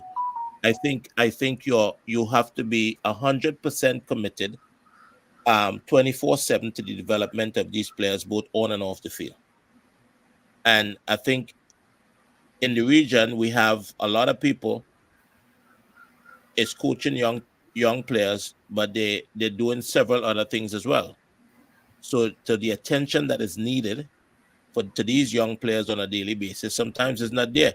Just think about you're at a club where you're getting up in the morning and coaches going into an office somewhere and having a discussion about the session yesterday and about each player individually and their needs and whatever the case may be, versus a coach just showing up 30 minutes before in the evening to run a training session for a group of kids. That's a massive difference, right? Yeah. And the outcome would be different. Especially if you come from working somewhere else. Which, by the way, we have a lot here in the US, a lot of that here in the US. It's not embarrassing. I know a couple of places in Africa where they actually train. It's dirt, but it is level, so the ball rolls. It's just the ground, man. It's the vegetation, right? It's not just necessarily. Yeah. You have red dirt, so yeah. It's not the best. Yeah. Yeah, so that's what I'm telling you. They're saying a disrespect to the continent, man. That's not what we're trying. I'm trying to call this person, and then we're going because the show is so good. I didn't know it was going to be so long. But anytime you bring on Mr. Speed, your show will be good. Why do you think it does bring him on? What? Anytime you bring you on, the show will be good and it will be long. So you see that, Rudolph? I'm getting texts here saying I've gotten soft because when I interview you, I don't ask you any tough questions. That's what I just got here. Yeah. And let me just tell you, Travis Pesser says, if you get any quote from England, he's done with Jamaica's football. Travis always same thing there. Travis got the extreme route. Obviously, if Travis done with Jamaica football, he's going to be so missed. There's a free ticket to get to Ghana Stadium. I don't know about that. No, sir, Travis buy him ticket them. Travis go games. Travis go to games. Can't say that to everybody.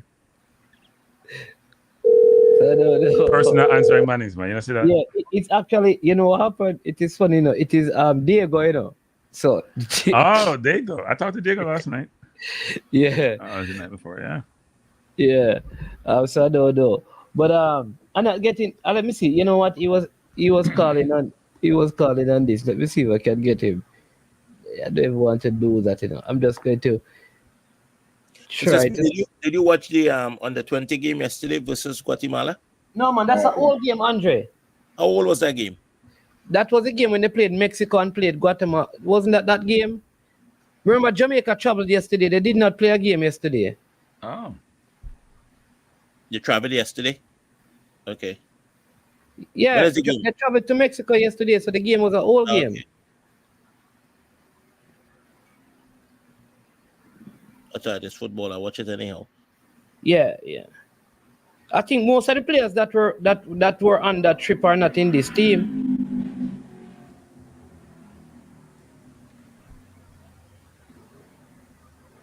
Okay, let me see what I can get. All right, Mr. Diego here. Diego, first thing, I was trying to call you. You're on here. No, so let me just go through. Number one, I was trying to call you on WhatsApp. So I'm going to ask you to call back now, and I'll let you get through on this for the final call on the show, right? And you're live on air. Okay, so you want me to call back then? No? Yes, and then I'll take. Okay, sir. All right. Wanted to. That's why I hung up, so you know that he's live on air, you know. Don't want any problems.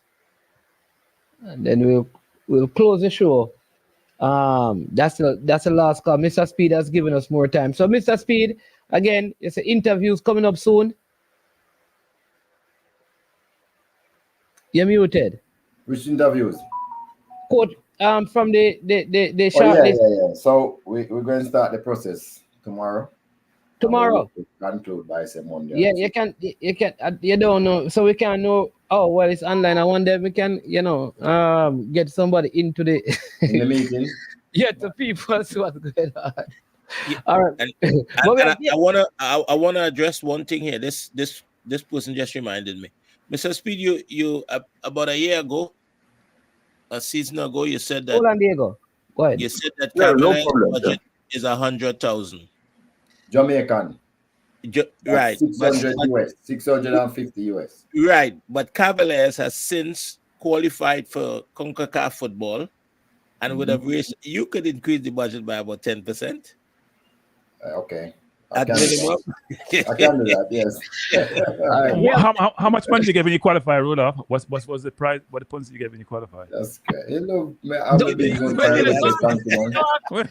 Don't ask me that. My cricket choice. That's what I hope. 160,000 US. It's there. 160,000 US for the first round. So your transfer budget go up quite a bit then. Yeah, you can raise your transfer budget. 10%. Yeah, we go up 10%. Yeah. Because remember the gap you're trying to close is 500 passes between you. Yes. Yeah, we have Cranky, we have Mr. Speed, and we have Andre from Trinidad. Welcome to the show, Diego. Go ahead and make your point, sir. Yeah, man. I was in the YouTube, so good evening to all of you and your. The question is specifically because as a fan now, what I have learned in my 50 years in America, you get official response.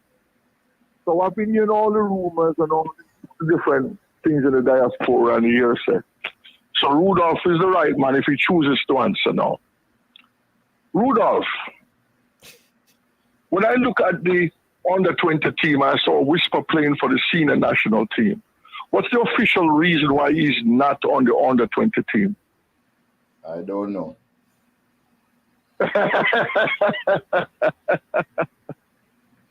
So, Rudolph, where should the journalists go to ask? Who should they ask this question to? So I know now where to go to ask this question from the journalists. An agent. That's easy. Ask him agent. So nobody from the JFF can answer it then? Ask him agent. Repeat again, ask him agent. I'm asking you a question. No, I can't answer it. I can't answer it. You said you. I know, I hear you. But I'm asking, can the JFF go to agent? But it's not such a good question as you think, though, because even when the senior team are playing in the third most important tournament in the world, people say they're not going to play. Diego, can I tell you, remember, what I'll say is this. So you see what me I say now? No, what I'll say is what I'll say is this: for the Copa, remember he was in the Copa squad. No, man, listen.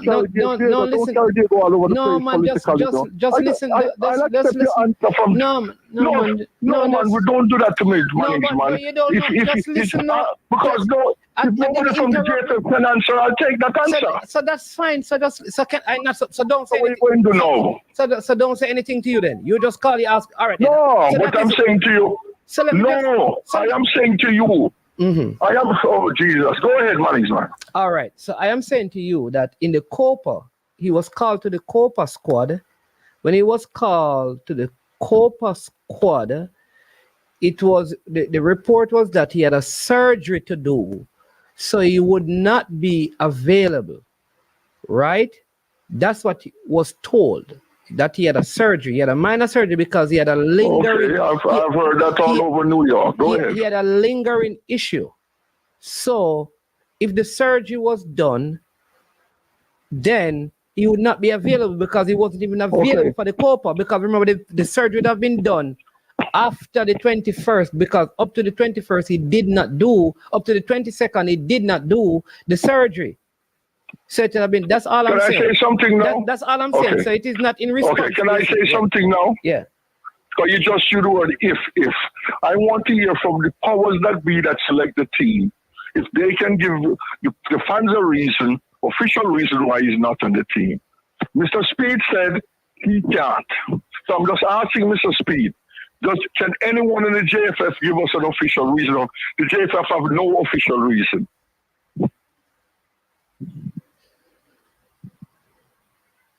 Oh, you're asking Mr. Speed a question? Yes, of course, officials. I hear all the yeses, you know. You're muted, I want to talk to the official. You're muted, Mr. Speed. I don't know if you answer, because I see you talking. Look like he's having a different conversation. I think he's having a different... So I have a next question. Okay, so maybe you can ask him when he comes back then. Yeah. So I think he's on his phone. So he's muted. Okay. Yeah. I'm here I have nothing but time, you know. I have nothing but time because as a fan, I want to get an official answer if I can. Okay. All right. So when Mr. Speed come back, you see they had a second question.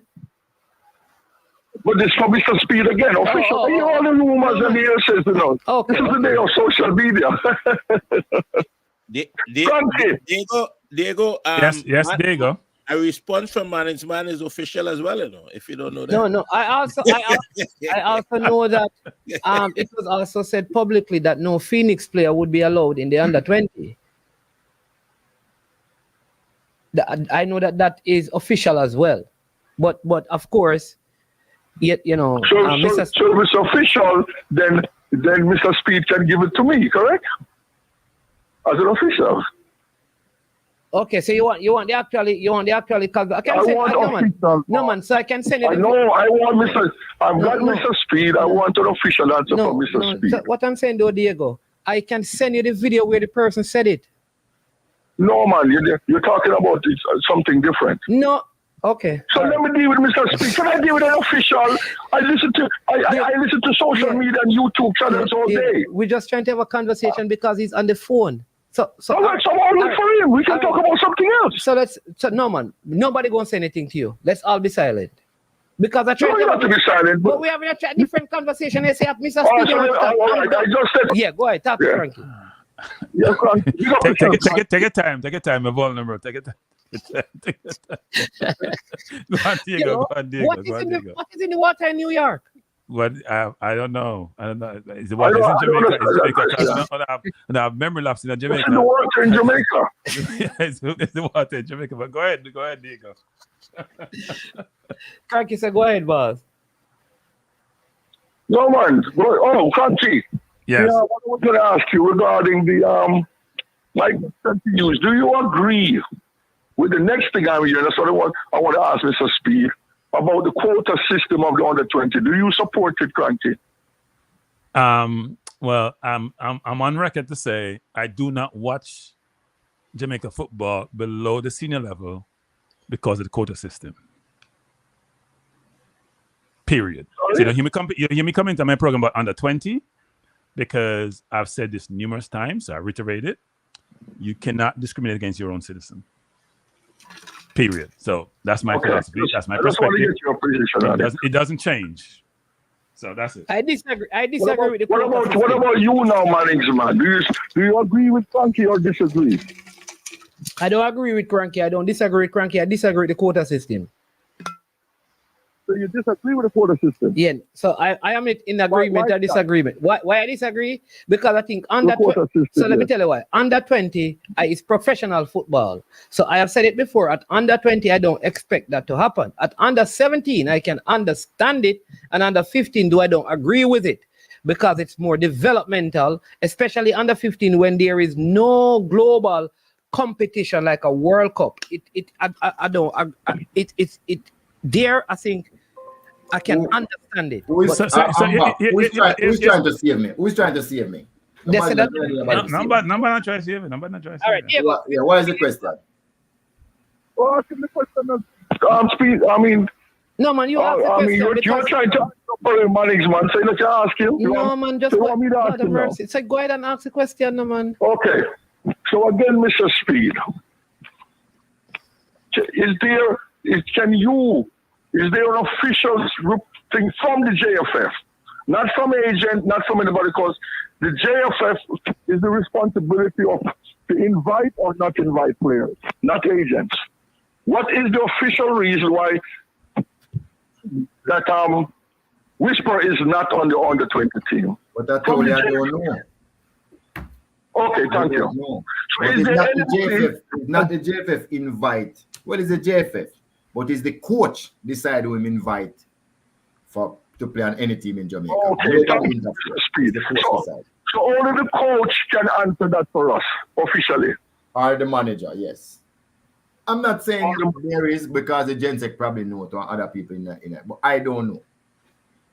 All right, genius. We have no problem with that. Now the next thing now, the development squad. That is under 20 and the quota. What is the official? This is what I'm hearing. Even management just said that the reason for the quota is you using the under 20 squad to develop players. Is that the official reason? Me not say that. Oh, sorry.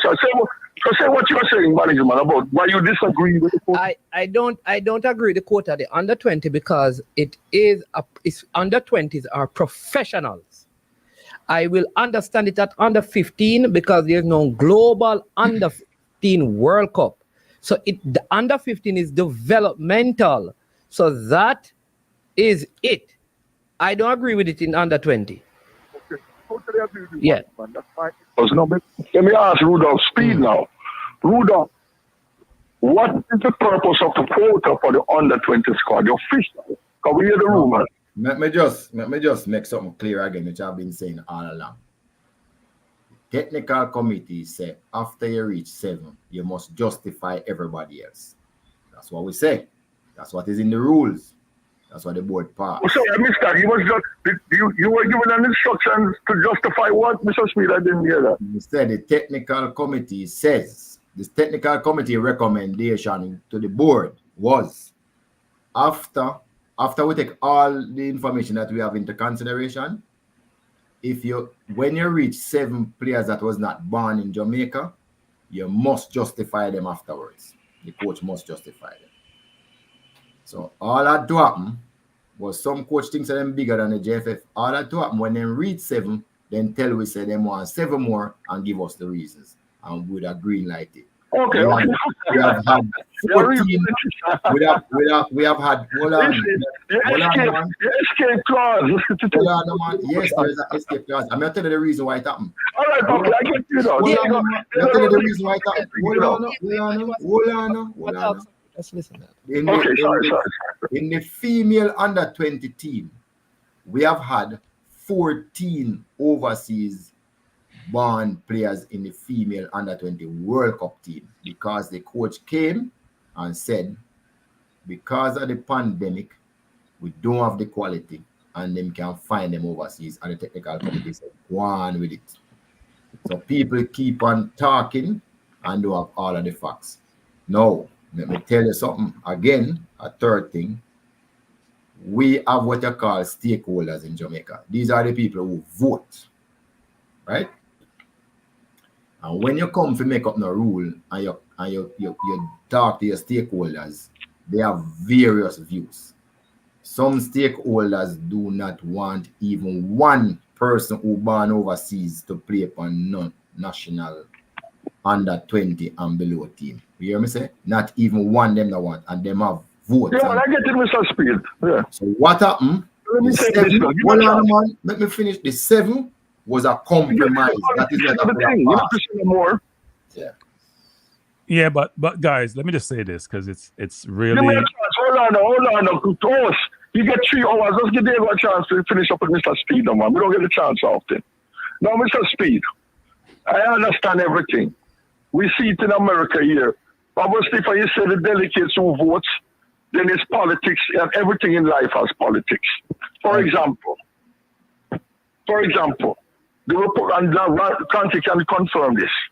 No matter how much killing go on in America, and there are politicians and the Rifle Association that give so much money to a certain party, they will never stop people from getting assault rifle. So understand the politics, Papi. So you don't have to go no further. All I will say to you now is that obviously the quota system is something that Manningsman, Cranky, and I disagree with. Simple. We just disagree, but we understand politics. So it's about politics. Thank you. We can't fight politics when it's a food organization and a JFF only decide what goes on, you know. So we can't do nothing. Yeah, I just want to get I think some of the coach them too arrogant because all them have to do is come back to the technical committee and say the quality not here. Give me 2 more or give me 3 more, and they would get it. It's them with their arrogance don't want to come to the technical committee and say, "Oh, we need 3 more because of what." We used to have the thing in the senior team at the 15 best players and you pick 7 for development. You remember when that used to be a thing? In our senior national teams, who remember when that used to be a thing? And then eventually we say, no, just pick the best 23 player, even if they come from one place. And that is what obtain now. Everybody need to just learn to work with the process and work with the system and not try to tell me, say, we must change it. We have the other people that was running against us were saying, when they need Bowser, they might call him to play for the national team and pay local base that they might have and release them back to them Premier League club on the weekends to play and then keep them in one camp. That's how archaic the proposal was, you know. So we have low bars. Before I go then, let me just say this before I go, Manningsman, because Rudolph Speed pretty much clear everything. You're going to have the politics who vote for the president and thing, and you're going to have arrogant coaches too. So we have to leave when politics come in. So the only thing I can do now with the whisper thing is whenever you can get what's his name now? Oh my God, the coach for the under 20s. Jerome Waite is the coach. Jerome Waite. Let's try to get it. No, because that Speed said only Jerome Waite can officially answer the question. Say no more, guys. I'm not talking to you. All right, then, Diego. All right. So I'll close up by saying a couple of things. One is, as a person who is black and have experienced discrimination, bro. I'm black. Then I'm a brown category with race. Yes, you might go be a host. No. It may be. I may put come on the street. Maybe in Jamaica that they have brown, but not on brown people. It's inappropriate to discriminate against people. And it's even more inappropriate when it's your own people. Now, here's the thing. I don't care what stakeholders want to think. The Jamaica Constitution, FIFA laws, and the JFFO's Constitution, what you're doing is contrary to the Constitution. Some people are going to say, Cranky, you get upset and you get emotional. Yeah, I'm like that sometimes. I'm a human being. And when things perturb me, I do express it in my own way. And it's inappropriate. And it's also illegal to discriminate. Based on the JFF's Constitution, based on FIFA's laws, because FIFA and human rights, because I went to their website to check, and I'm going to probably write them too, if I'm telling you guys that right now, and based on Jamaican laws, it's inappropriate. If a kid is 15 years old, he's told he can be a Jamaican citizen, he applies for citizenship, he's good enough to play your team, and you tell that kid he can play because you know what? You weren't born in the island. Well, change the citizenship laws. Change the Constitution in the JFF. Change FIFA laws.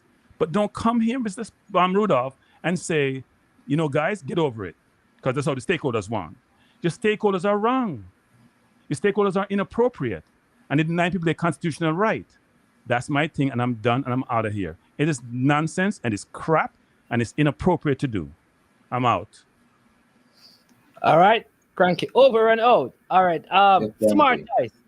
We're going to end with this. And then Mr. Speed, I'll let you respond on Andre. Smart Choice, you're still there? Where is Smart Choice? Smart Choice, you're gone? Is Smart Choice gone? Mr. Speed, you want to respond? Because we'll close out the show and we just want to look here, Cranky can't say anything anymore. Sir. At the end of the day, if you it's your something that understanding perfectly what I say. Look, if three of you living in your household and you like Kentucky and your wife like Burger King and your daughter there, you better win the politics because you have to get your daughter to say Kentucky to feel Kentucky. If she ever say Burger King, you throw her eat Burger King. And look here, we have to deal with those stakeholders them say. So whatever Cranky wants to say is fine, but the truth is the stakeholders them is very important in what they want to achieve. It's their organization basically.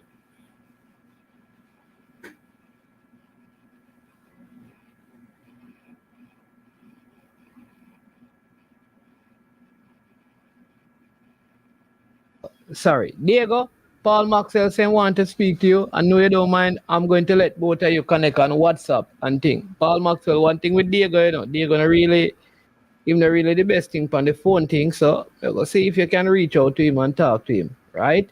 Andre, thank you for coming on. Mr. Speed, let me say this. You have been on for 4 hours. I don't know if you realize. You understand me? So thank you so much for your time. I believe like a lot of good things came up in this discussion. We will reach out to you tomorrow to hear how the interviews went, and we hope a big time. No, I'm not talking to you tomorrow. Huh? I'm not talking to you. I go dark. Eh? I go dark. I go dark. You go dark. All right, you're going dark. I give my phone call, me not answer. Not my phone call, Lord have mercy. All right, we'll see if we can put a thing in the phone to find out what one. Gunners boss, you get the privilege of closing the show because I know that you come out to defend Speed. Because you must be Speed lawyer. Go ahead, Gunners boss. Yeah, thanks. Mr. Speed, I'm a general man. I'm a rate of Mr. Speed doing thing, you know. Mr. Speed a real G, you know. But you what now? Cranky. You can't go, you're going to get over that emotion where you have because we understand your things, because the things that do not apply for no football position. You want to do something and see if you will get rejected. You're very good at law enforcement. Apply for the law enforcement, some law enforcement position that Jamaica and Sabiola report. And go over there and make some law. Law with football because the whole one want to come run with football, run in the mouth. Frankie, your time now. Click this. Frankie, leave with football alone. Go and go talk politics. Leave with football alone. Because all those big words you're using, you are Andre over here with these big words. Big words not play football. And it is impossible, like Mr. Speed said, to play what you call system. What the words them use again? Man. You can't play that when you see player 60 times in a 4-year window, brother. You can't do nothing. You have to just find the best players them out there. Philanthropical, they use the word philanthropical. You don't know what they talk about all them the philanthropy. The man said we have stakeholders in everything, and stakeholders are the ones who call the shots here. So this is not politics, this is football, and that's how the football running in Jamaica. Take it and leave it because you want to come pack the team with people and forget about the system of Jamaica. We want to develop we want our youth team from 17 and below. We want those guys to be kids from Jamaica to develop our players in Jamaica. We don't want consistently waiting for you to come when you want to come and when you don't want to come. And when we say, we not ready for you, you call yourself reject. And you are call yourself that. You're not applying for no position. We're not calling you reject. We just say, no, we football because I feel foolishness. They are dark ranking. Yeah. I understand. Gunners boss, you're asking for one. Gunners boss, you're asking for 1 minute, you know. No, wrap it. No, so let me, because me have a minute and me have to set away a man. So just give me that. Go ahead. Me want to say, have a good day.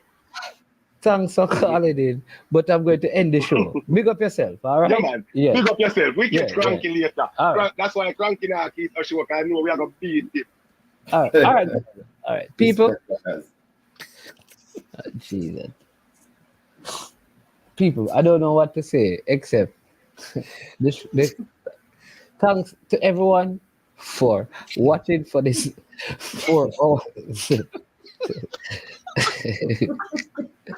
Oh, today was a day. Thanks to everyone for calling, for liking the video, for all the new subscribers. Thank you for all those who shared. Thank you for all the callers. For all my mind is like my mind, like everything gone up my mind. So listen, have a good evening and be safe. Thanks again to Andre, to Mr. Speed, to my brethren Cranky. It's a long time Cranky and Manningsman has not, and Andre has not been on a show. So the next time you see us, we will be on Cranky Live. So check that out. And Coach Minzy and I will be doing some stuff for the start of the Olympics. You understand me? We're spreading the love. All right. Yeah. So listen, we're gonna end the show again. Big up to everyone. Yeah. Big up. Mr. Speed, thanks again. So tomorrow nobody can call you about the interview you're saying, right? Dark. I got dark. Eh? Meaning when you say dark, you mean dark in the Jamaican context or dark in meaning you're unavailable? Unavailable. All right, there you go, people. I am Management. This has been I Am Sure Sports. As usual, when it gets to the end of the show, we say we are over and we are OUT out of here.